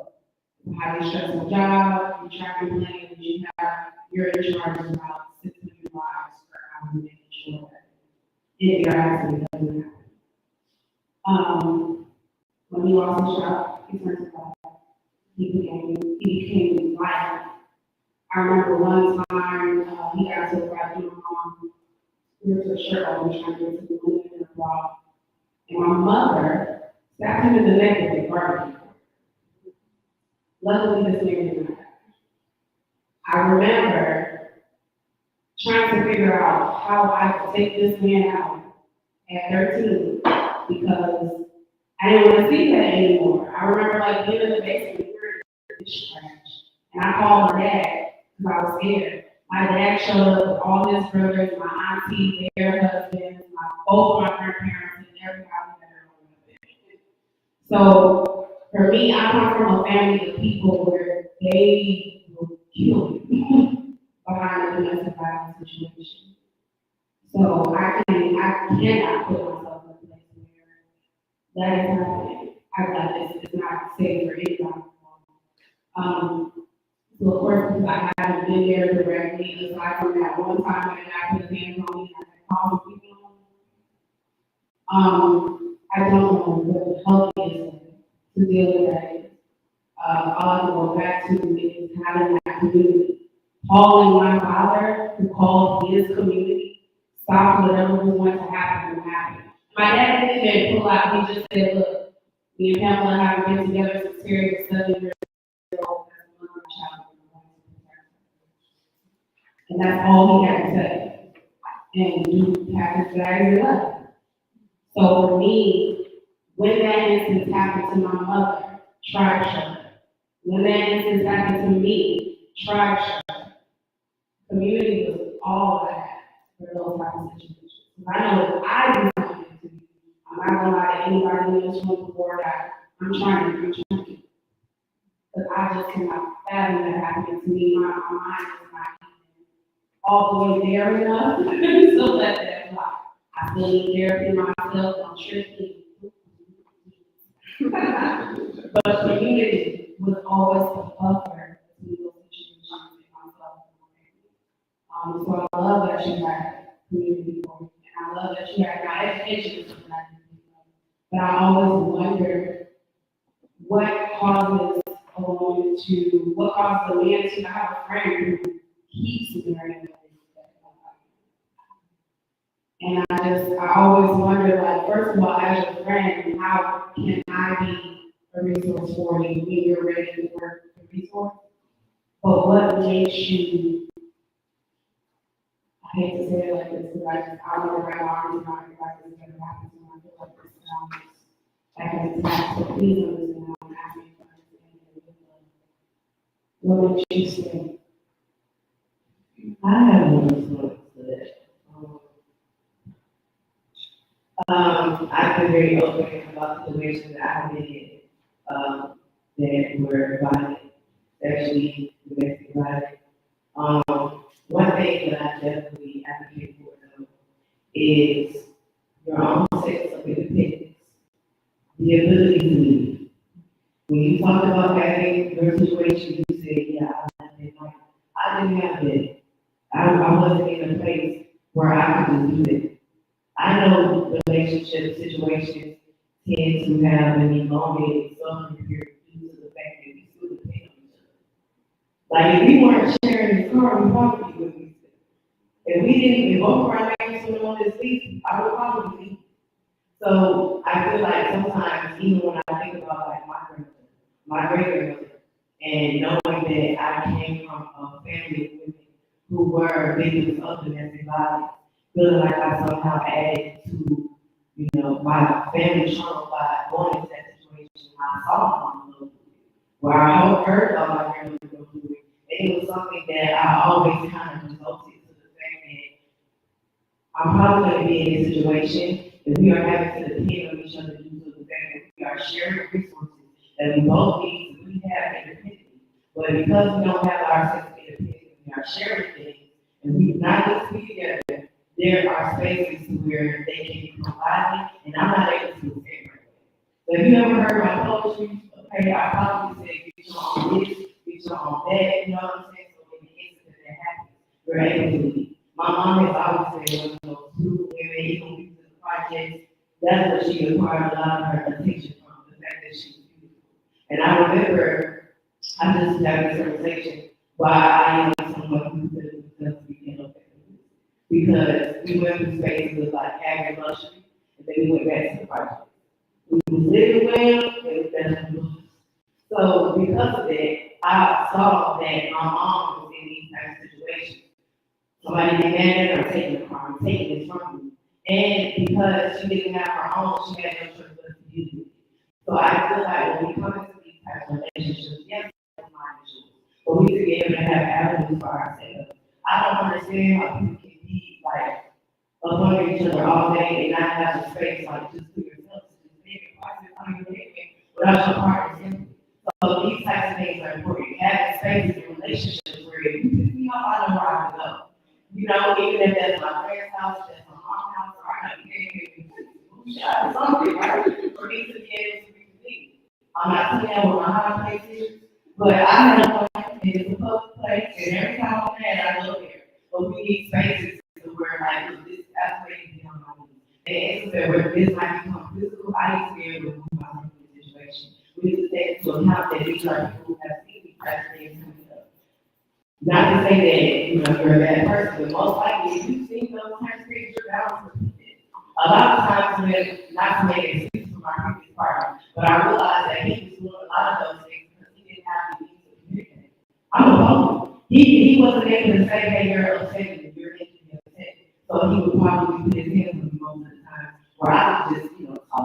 that's hard to understand, it's funny because you're your inner child, you know? Like, that creates a discrepancy in these types of situations where now we're fighting, and you kind of come with a little bit differently than I do. We need to be able to really know that people never good. I don't understand how we can ride out these times of honeymoon phase. You have no idea who you're with. Both of my parents are guys, and I'm just like, you don't ever hear about these things. Right? I know my parents. I know what they're capable of. I know just like they know how people look. We have to take into account who we're dealing with. We need to understand how they were raised growing up. Did they come from a body of homes? Yes, your man is good, but if he's been in situations where he's with those types of things, he's not for repeat females as well. Females do not always articulate themselves. You ask a female, a woman sometimes is wrong, but she's obviously, right? So if this is a woman that's showing you that she cannot articulate her feelings, don't you think that she needs an outlet to express herself? She's got to put her hands on you. So what I'm trying to say is, we need to take the veil off of our eyes. That man is not as good as you think he is. He's not really loving that will. This person has things that are going to cause him to perpetuate cycles in the relationship. And if you want to use this person, then you need to be trying to assist him in the things that are probably going to cause this harmony not to you. And that's really how I feel. I always try to make sure I really get them past like the honeymoon phase. What am I doing? You know, I really don't want to be in a situation where I don't know the person. And I'm like, hey, I'm not okay, he fooled me. Not only did it, he's been showing me this whole time who he was, but you chose to not listen to that. So we need to be able to trust our own intuition and not have to throw people away so easily. But that's the book that is so I'm saying, we gotta hold people accountable. We don't want to use the word group sign, boundary sign, agreement. But you gotta be able to hold people accountable if they're getting to a space where now this might cause this harm, discomfort, and abuse physical to you. You know what I'm saying? Because we have to take ourselves to the day.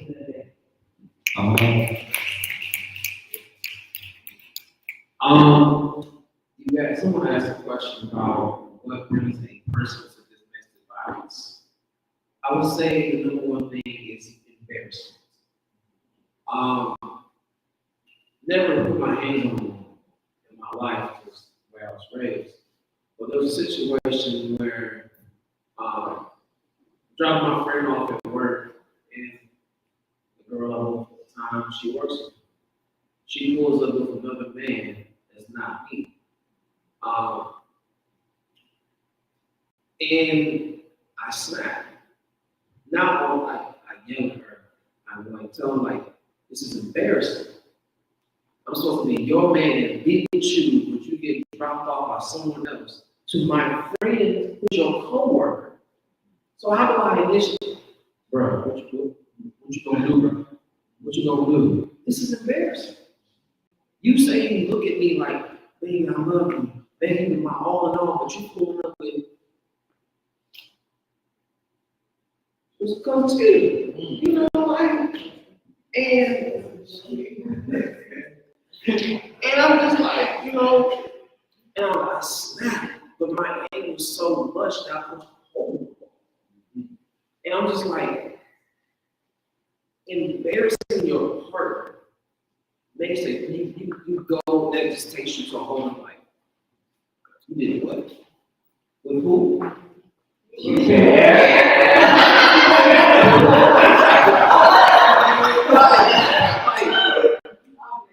And it's like, I have to be honest with myself. I'm like, what do I do in this situation? I love it. Because I know, just like you said, brother, if I put my hands on you, I'm going under the jail. And not only that, it's the backlash of you're a woman abuser. You did this, you did that. But no one's going to go back to the why it happened, the initial reaction. Every action has a reaction, no matter what you do. From the way you talk to a person, to the way, so even like, hey, asking a person, how was your day? To, what the heck you do? You know.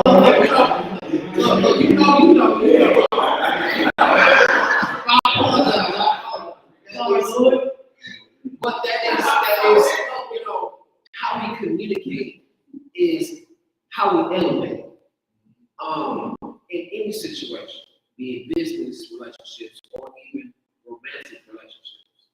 And I feel like there's an illusion that people snapping is something because you're snapping because you should check it when you did it the first time. You're snapping because when you were upset that time, you let it slide. You know, I'm just going to ignore how you see it. People snapping, that's not something. That's people having things that need to address our mental health. You know what I'm saying? So I think that when we address this snapping, we need to, that's why I'm putting all my days, 2 years, all my days, because I know me. I know that if I don't get to address it, y'all know. 3 of my friends on this panel. My silence is there, okay? My silence is probably rooted in the fact that I actually do have something to say. I don't really know how to say it, so I'm gonna lose myself, right? So, people snapping is not something, it's built up because you did have things that you want to say. So it's your job to say, you know, I don't like it. Not to be nitpicky, but to make sure that, number one, you are laying your mouth down, you don't have to be nitpicky. But the fact that when things arise that you don't like, that you address them. Also, right, like to be off of that, it's like sharing feelings, right? You're sharing, consistently sharing, because I don't like that. You're consistently sharing feelings, right? In doing that, you think about like brick after brick after brick after brick, if it keeps building up, this is gonna create a wall, it's gonna be bad, it's gonna be good, right? And so to be able to consistently communicate, and the best way, I tell clients this all the time, one of the very best ways we can exhibit self-care is to take care of your feelings, is to communicate, is to share how you feel, to be able to say you hurt me, to be able to say I was hurt by that, to be able to say I was embarrassed by that, to be able to say, you know, that really made me frustrated. And I think that when we can communicate in those ways, and do it from a feeling standpoint, we can go a lot further. But sharing feelings is the best way to take care of yourself. Is there any question from the audience? Yeah. We've been talking the whole time. I know that I can see some eyes. You know what I'm saying? I can see some reactions, then I have some notes. In a second, I'm gonna just walk down with the mic. Yeah. Here, come on. We talking about right now, we talking about communicating our emotions and how we feel, and how does this play out in our relationship? Yeah. First thing I'm gonna say is, I would say embarrass is the wrong word, that's disrespect. Totally different thing. And I got so much to say. Honestly, I might need to go last, y'all. I'm gonna be straight up. I'm gonna have to go last. Just out of Everybody else is trying to be on the mic now. He got something. express yourself first, brother. Yeah, that's what it is take care of yourself. Yeah. So I'll talk about the abuse aspect that some of you were talking about. I believe there has to be accountability. And one, you choose your partner. You chose that person. Nobody forced you to go to them. And one thing that we've lacked recently is men don't vet the men that the women in their family are, right? We know what type of man someone is. So if you ever doubt it, go to the men in your family and have them be vetted. When was the last time y'all seen someone that the guy comes over, roses, knocks on the door? When was the last time y'all seen it? You can't say it. No. So that's something that needs to happen. I have a daughter, so I know once she starts dating, I know what type of man she needs to be around. Just look around you. The help is there. Just ask the men in your family, the men that you trust. We know when we can tell. I also want to talk about marriage. A lot of people talking about marriage. To me, marriage is the most serious contract you can have. So if you break it because of your feelings, that is not a good enough reason. Your grandparents were how old? 90? 94. How long were they together? 36 years. 36 years. All right. You obviously don't know their complete ins and outs. That's their relationship. Right. But do you truly think that they cared and loved each other every single day? You think it was some days where they're like, God, I just, you again, like, you see what I mean? So you can't just be willing to break up a marriage because of your feelings. Your feelings are going to change. And as men, we're not going to want to get into a marriage with you if you're going to just leave us over some feelings. I just don't feel good. So 10 years of this and now you just don't feel, that's it. It has to be something more than that. You know, this is till death do us part. Sickness, health. It has to be more than something just feelings. You know, and as far as the boundaries go, y'all speaking about boundaries and setting, you know, rules and all that stuff, right? So we got to be honest. Women, y'all are a little bit more emotional than men. So y'all's, you know, you could drop a. You see right there? So, fellas, how many times has your woman come to you about something you're like, there's no way that's spilled milk. We really having this conversation over nothing. Women, you gotta understand that you can't take, everything can't be a 10. Everything is not a 10. You gotta learn how to put stuff in perspective. You know, you can't say, oh, well, you're saying like if somebody does something, like how you say something wrong here, things of that nature, right?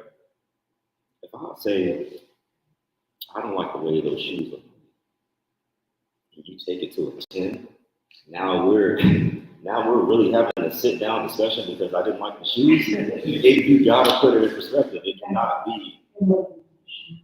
It can't be. It can't be. It has to be a certain level. You know, it can't. Everything is not the same. So if you're going to be willing to cut somebody off, and you say, "Well, they crossed my boundary." Well, maybe your boundary was a little like really. You know what I mean? Like some people have like their. It's like, all right, if I say, hey, my boundary is, I want you to rub my back every night before I go to sleep. You don't do it, and now I'm upset. Like, come on, man, over a back rub. We gotta put it. But no, yeah, but like anything. But you know what I'm saying? Like, we just have to put. You can't ride in cars with other. You can't ride in cars with other dudes. See, that's a big boundary. If you see that, you got a passenger seat with another dude. With another dude driving. You go to my friend's house and you got a passenger seat. see, that's a real boundary. But sometimes people, I mean, we've all talked to our friends before, and we hear their conversations of the relationships they've been in, and you're like, that's what y'all were. You're really tripping on that person over that. Like, come on, like you gotta put it into perspective. It cannot always be, you know, DEFCON 5 every time. I like your hair. That's my friend, Big A. Okay. I'm sorry, I do that. No, you're fine. So, I got a question. We're related to this house. How many women think that it's relevant and boundary for you to ride a car? And it don't matter. It really don't matter. I said, I don't think that's a boundary, it's an expectation. Boundaries have to do with protecting yourself, not with what you expect necessarily from another person. Having help the person to understand what you need in order to protect. Right. That's the boundary. So if you back to your old ways out that passenger seat, doing your thing, that's, see what I'm saying? She wants you to be safe now, bro. You know what I'm saying? When it comes to, if your man said, man, men can't drive places. Women can be your drivers. Men can't drive places. Don't you never get out of the passenger seat. Men driving cars. Would you feel like this was a, you know what I'm saying, this was a boundary that you had to keep? Or would you feel like it's just frivolous? Why are we doing this? I don't believe I would ask that question. I would ask where is that coming from? Like, what have you experienced before don't ask this of me, because what if my brother or my cousin needs to drive me somewhere, and I can't myself, you're under the. Who was it? I would say, oh, her ex-boyfriend.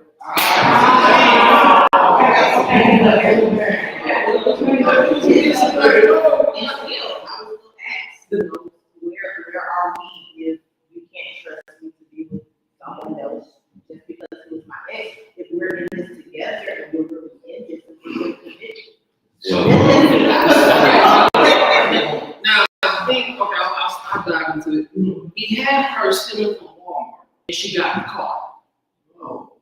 So, but this is a situation, but the reason why I personally, if you're my woman, who was this? Why?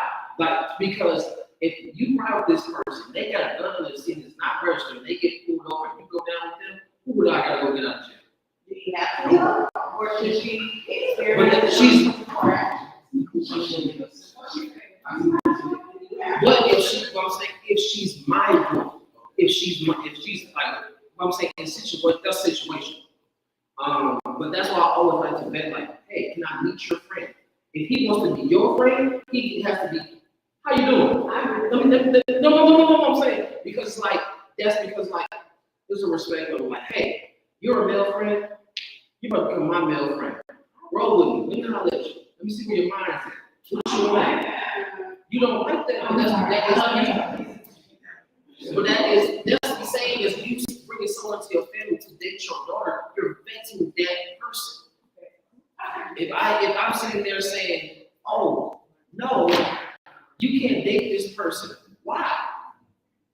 I have to have a why for you for that answer. You're gonna answer, why can't you be around now? If this is your cousin, if this is your best friend on long term that you know, he ain't got no option, he married, doing all these other things. Like, it's hard to see, but I have to like,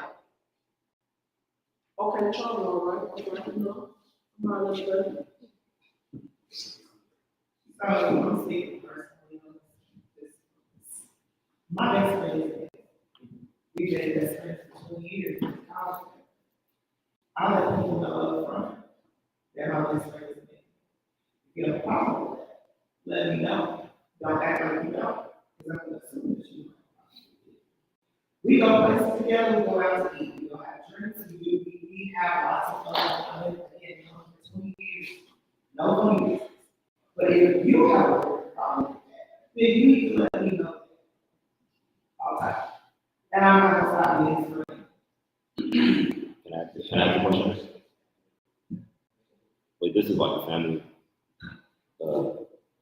stream. All right, so when it comes to like the male best friend, right, for men, if you were to call him right now and say, you know what I'm saying?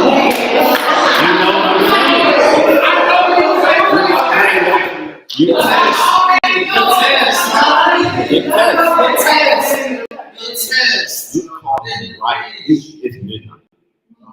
You hit him up. What you doing? Can I come over to get down? Is he gonna pass that up? No. Do you really think he's we being real? Right? We being real. We being real. Because you know how many things.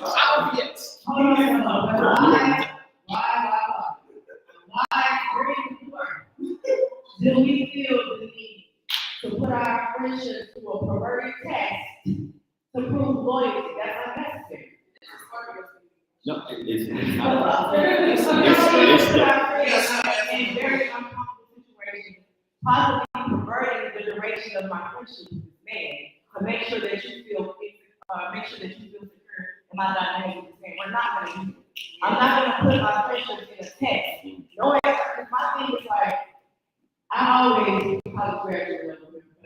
I don't even give nobody a test. I'm not gonna give them an opportunity to have a study sheet.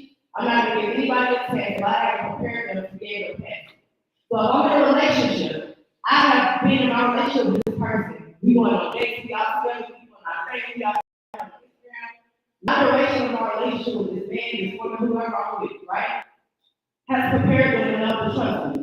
Now, they're still having doubt within themselves, what they've been through in the past, that's causing them to still be distrustful when it comes to me. We might need to have a conversation, because I feel like I know everything I could that I was trustworthy.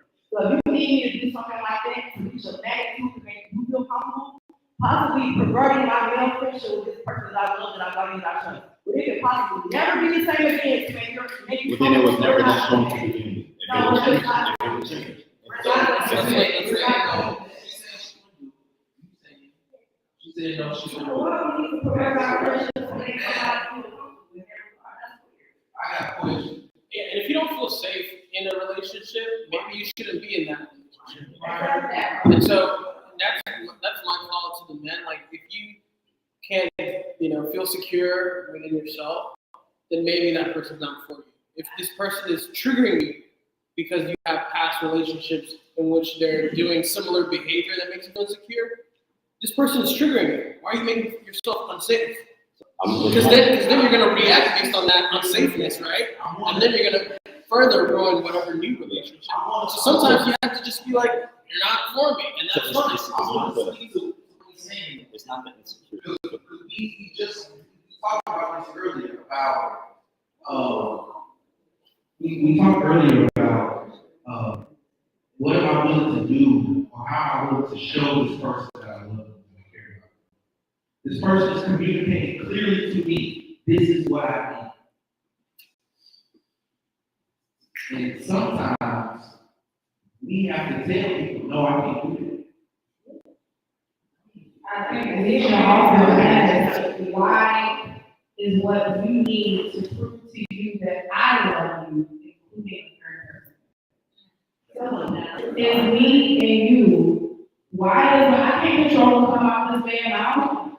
Maybe he does, but that's not my business. My business is the friendship that we have been presented with and that we have held for 20 years.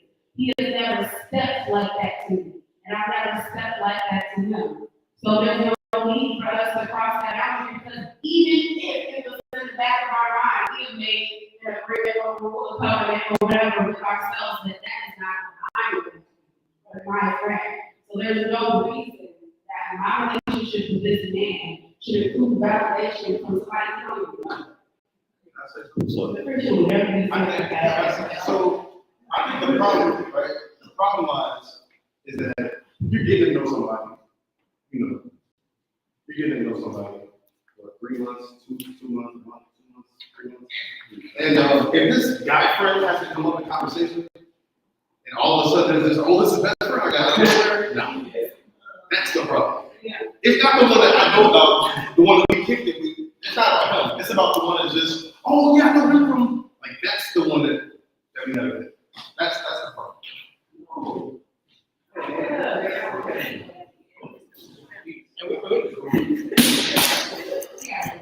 We got about 5 minutes before we head out.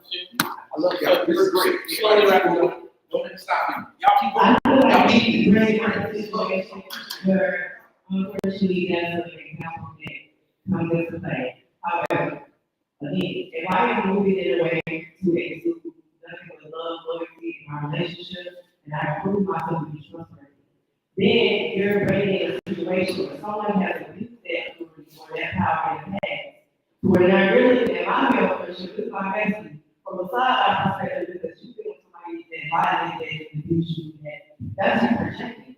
Again, we need to evaluate the fact that Alexis full people.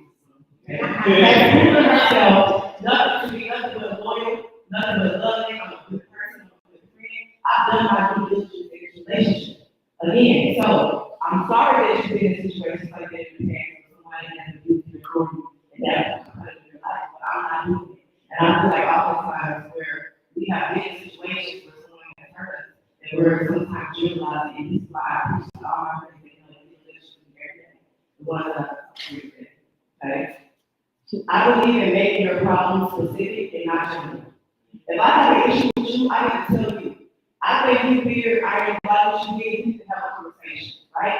If I don't address you and make it specific, it's probably going to end up being a general problem, right? So now I can't just know all women who build best friends is weird. No, you should address that situation and make you feel uncomfortable. that makes you feel less than a man. Whereas a woman violated your trust in the past because she had this type of relationship with the man.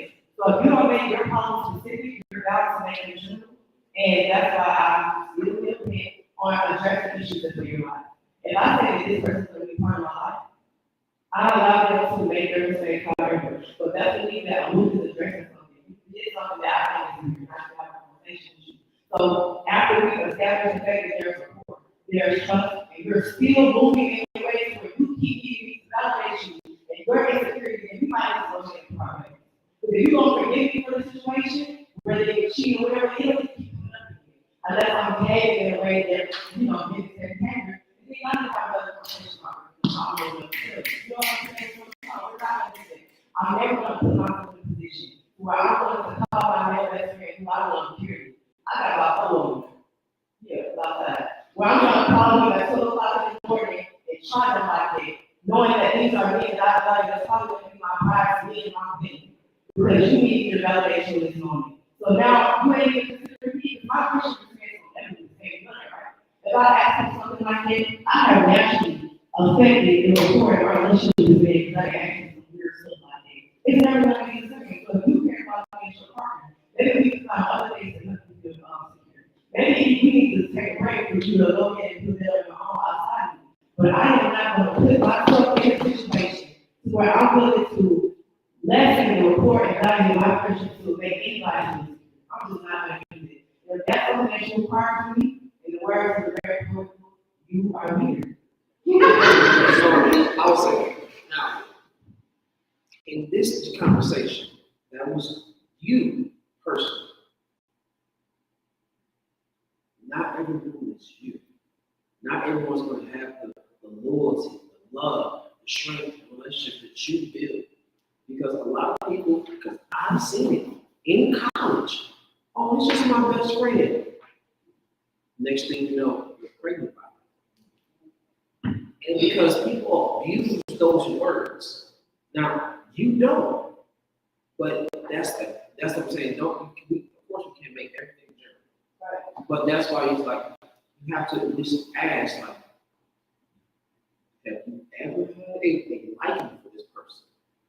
Because like some people will sit there for 20 years, not saying, but will sit there for 20 years and be like, oh, I'm about to get married. I love you. Because some people really do that because they did not want to be in that relationship. For instance, it's happened to me. There was a young lady in college, friends, 10 years in. We kissed. Changed the whole dynamic. And that right there is like, if someone asks me, like, have you and this person ever, what am I going to say? The truth, yes, we kissed.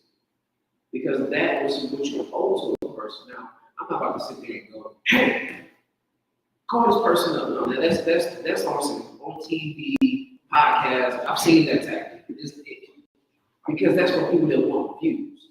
But we're trying to heal a community. It's like, you have to understand that we sit here and abuse words. A lot of people abuse words to gain manipulation and to gain control of a situation. We see this. We all see this. So it's like you do have to ask the initial conversation. Hey, I would love to meet your best friend. Hey, I know he's the father of your child, but I would like to meet him and have a conversation if I'm going to be around his child. Because you have to have those initial conversations. Now, if they say, no, I'm not ready for you to meet this person, red flag. If you sit there, I chime in real quick. This is your woman. Like y'all live in the same house. Y'all. no, these are hypotheticals. I'm saying like this is your woman. This is her best friend. You both already I don't even dating. If you haven't met him and y'all been dating, and he's not her best friend, or you're not her man, because they And the big thing is like it's okay for you to walk away from a bad relationship. It's okay for somebody to like break your heart and be like, all right, now let me find somebody who's gonna love me properly, right? Like you can't accept the blessings in life when you're holding on to the things that are hurting you. So sometimes you have to let go of the people who are constantly hurting you, right? And so, just be open to that. Be open to the blessings that will come when you say, hey, you're not the one for me, someone else will come because they're gonna fulfill you much more than, you know, the person who's giving you all this heart. You have to be open to knowing what that is, knowing that feeling, discussing your triggers with people. And you have to be open enough and trusting enough in your tribe that when they say something like, I'm going to use this to take this out. I want us to all, when grace to say to our partner or our friends that when faced with conflict, something we can say to take accountability and to make them feel supported. So we have to be able to say things like, I feel like I triggered you. Am I correct? And let's talk about it. When we say those things, we're able to look at a situation where I pull up in front of my man's job or whatever, and another guy's job, and he is going on. I should be able to say, okay, wait. I didn't know this was a problem. I feel like I triggered you. We never talk about this. Am I correct? And can we talk about this? When is a good time to talk about this? Like I said, I'm a person who I want to fix it. My sister is a person who needs time. And sometimes she won't even tell you she needs time. She just stops talking to you. But you have to understand that. But right, the little silence is deadly. But you have to understand your person enough to know that they need no harm, especially if that's something that's happening. A perfect example is when love speaks the word of you. I'm high sensitive. I have to understand she's not hurting me with that word. She talks. And we had a conversation about how it makes me feel. So we still have those conversations, but it doesn't feel the same and it doesn't happen as often. Because we talked about that. We talked about when we had the church. We talked about, I know what I changed. Because I care about friendship, and that's another thing. When we talk about being able to communicate with these people, like I ain't gonna lie, me and my good friend, right? We was having a conversation about grace, and I said, well, is it somebody that you think you can get that proof? No, I think they bring out and that's it. And we don't realize that everybody has different amounts of grace in our lives. I can't really return it, you know what I'm saying? Sometimes I might be that cool with somebody, sometimes you might be able to fix it, sometimes I'm like, you know what I'm saying? So like, when we are communicating how we deal with somebody, and we're saying, hey, I don't like this, but this is what I need to feel better about this situation. This is what I'm gonna need you to do for me, right? We're doing these types of things where we are kind of fighting the same thing. We have to understand that we are on the same team. So like, if you are communicating with somebody who's not changing their behavior, or they're not doing one, or they're not listening to all of their language, I say that word with ocean life. I think we call it weird, but I don't use that word. We have to learn that, okay, I'm gonna be a little bit more situation. So when we talk about these types of relationships, I'm not gonna lie, sometimes I don't know, a person who comes to a relationship like, and I'm like, I don't think they like you like that. You know, I don't think that that's your person, because when somebody, when you care about somebody, you're naturally willing to do things to, you know, increase the rapport and benefits without, you know, connection. So if you've already explained this to somebody and they're still not changing, you might need to go ahead and find a new friend. You might need to go ahead and find a new friend. So my ability to change the way that I speak, my ability to move a little bit different from my different phrases and different, you know, is a reflection of how I value the friendship. So with that, and you saying that, what would be your one phrase to say to help your friend understand either I see how I hurt you or I see how I triggered you, and also the love and support you're not attacking them, you just want to understand. One thing that I always utilize, we're on the same team. I don't see why we both on the same court, we should be over there, what's going on there. I don't think you make sure you put the points up on the scoreboard where it's the team.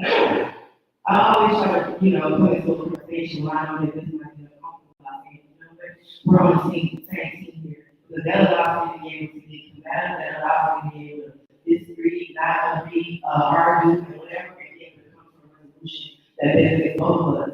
I always try to look at the compromise, and most of the people that I give it, I do have more Catholic people, but you know, people that I want to get with, they're just as opinionated as I am, so I have long conversations. We're on the same team.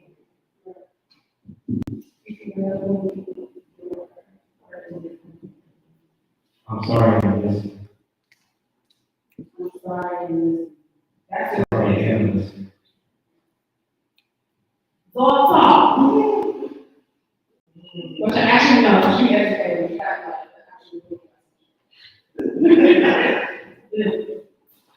well, yeah, can she?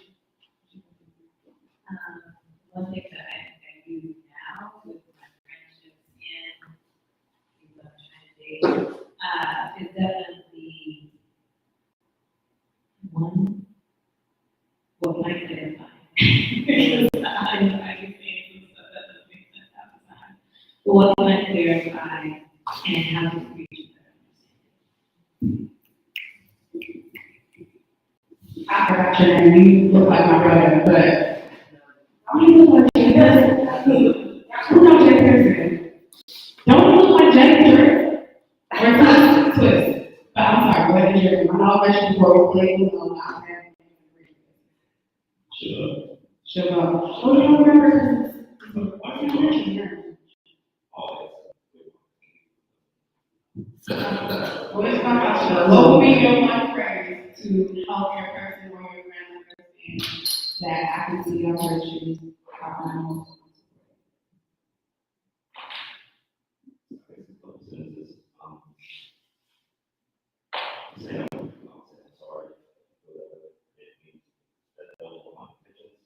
And it would be a necessary time to actually go. And you do see the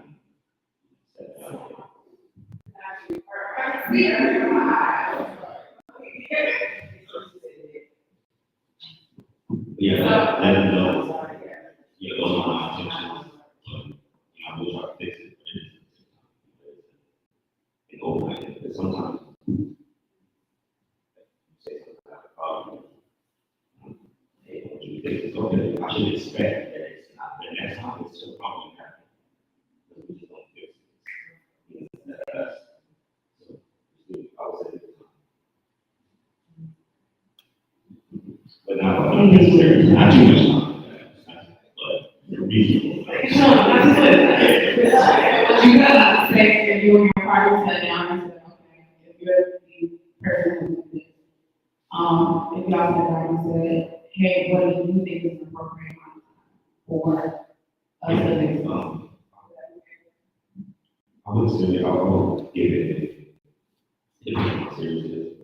No, I'm not saying like actual quantified time, but okay, y'all sit down and have that conversation. So let's put the ball in your court. And if, you know, Yeah, it's most of that. You know, if I can see that maybe they hesitate, and they're trying to catch their ball or something like that. They were going to say it first, that. It's the effort, for sure, and, you know, that's really good, it's the effort. Piloting that conversation. Alright. So, for real, what's your one phrase you would say to help your partner or your friend with their favorite? Somebody care about your speaker? What would your one phrase be to say to your partner or your friend?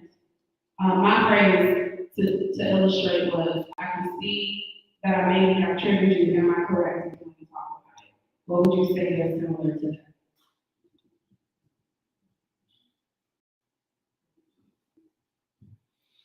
I'm here, I'm listening, I'm going to work. Okay, great. You need to say it. Okay, for the third time. Long talk. What you got to say to the people? Well, I think this is all about being seen, seeing somebody. You know, you're actually, by saying something, you're saying a compliment.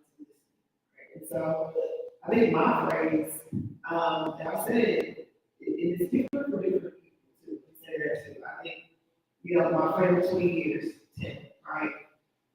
What I typically would say is, I love you, and I believe I heard you. And if I'm correct, let me know. And if you don't want to talk about it right now, you don't talk about it. But we need to talk about it at some point, right? And so that's what I would say to somebody that I know that I able to be that I have longevity with. If it's somebody new, I mean, I'm ready to their awareness and basically say, kind of on the term that everybody else says, you know, I believe something, has happened here. I'm not really sure, are you okay speaking to it? Are you okay speaking about it? And if not, can we come back together and talk about it at some point? Don't leave it. Don't leave it. Try not to leave it. You can't control, can't make anybody else speak, but revisit it. If you're not ready, revisit. Make space to revisit. I think that's what helps is to actually make space. Yeah, I love it. Okay, well, that brings us to a close. Before we end real quick, I want everybody to say their socials if they're comfortable. So people can find y'all, y'all can be found on top of mine. TNA Underdies on Instagram or Shop Talk 615. Shop Talk 615. And then it will say my name under there. Oh, nice. On IG and on social Facebook, it's just IGTW, so it's MR_AD. I don't know how to find me, and he's still doing it. I'll be here for it. Well, my name is Wolf Season, that's Wolfwood EWOLFE season. I'm gonna follow some people, so I can make expression on the building. Okay, what you really don't follow? Who might recommend? Or you can find me at GURUMIC_. Guru Mike, one word. Come on, back. One man. And also, I love your Shayla Shop because he loves you. You can find him at Shayla Shop on platforms or SBS Wave. That is his black owned, black curated hair product. He is a master artist. So make sure you look for him, Shay Butter, that's BEPA. Shay Butter Shop.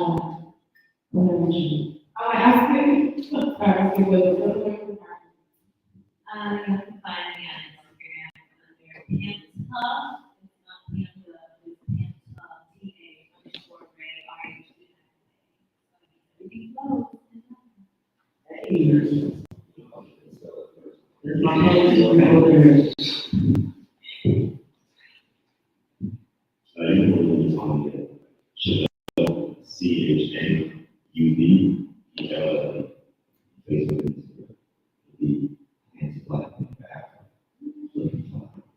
I was saying, and I understand because people think when I spell my middle name L-Y-N,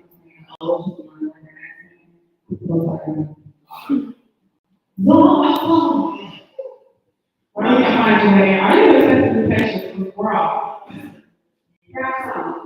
So I'm at Smith Behavioral Health. On IG, you can also find Ashley and I on SNS Holistic Wellness. And then I have kind of a coaching, not therapy, but coaching, which is self-work coaches. So, I love it, I love it, I love it. I want to thank you all for coming out to the conversation. Black love, helping Black men and Black women have better conversations with each other. I love you all. See you in the next one. Peace.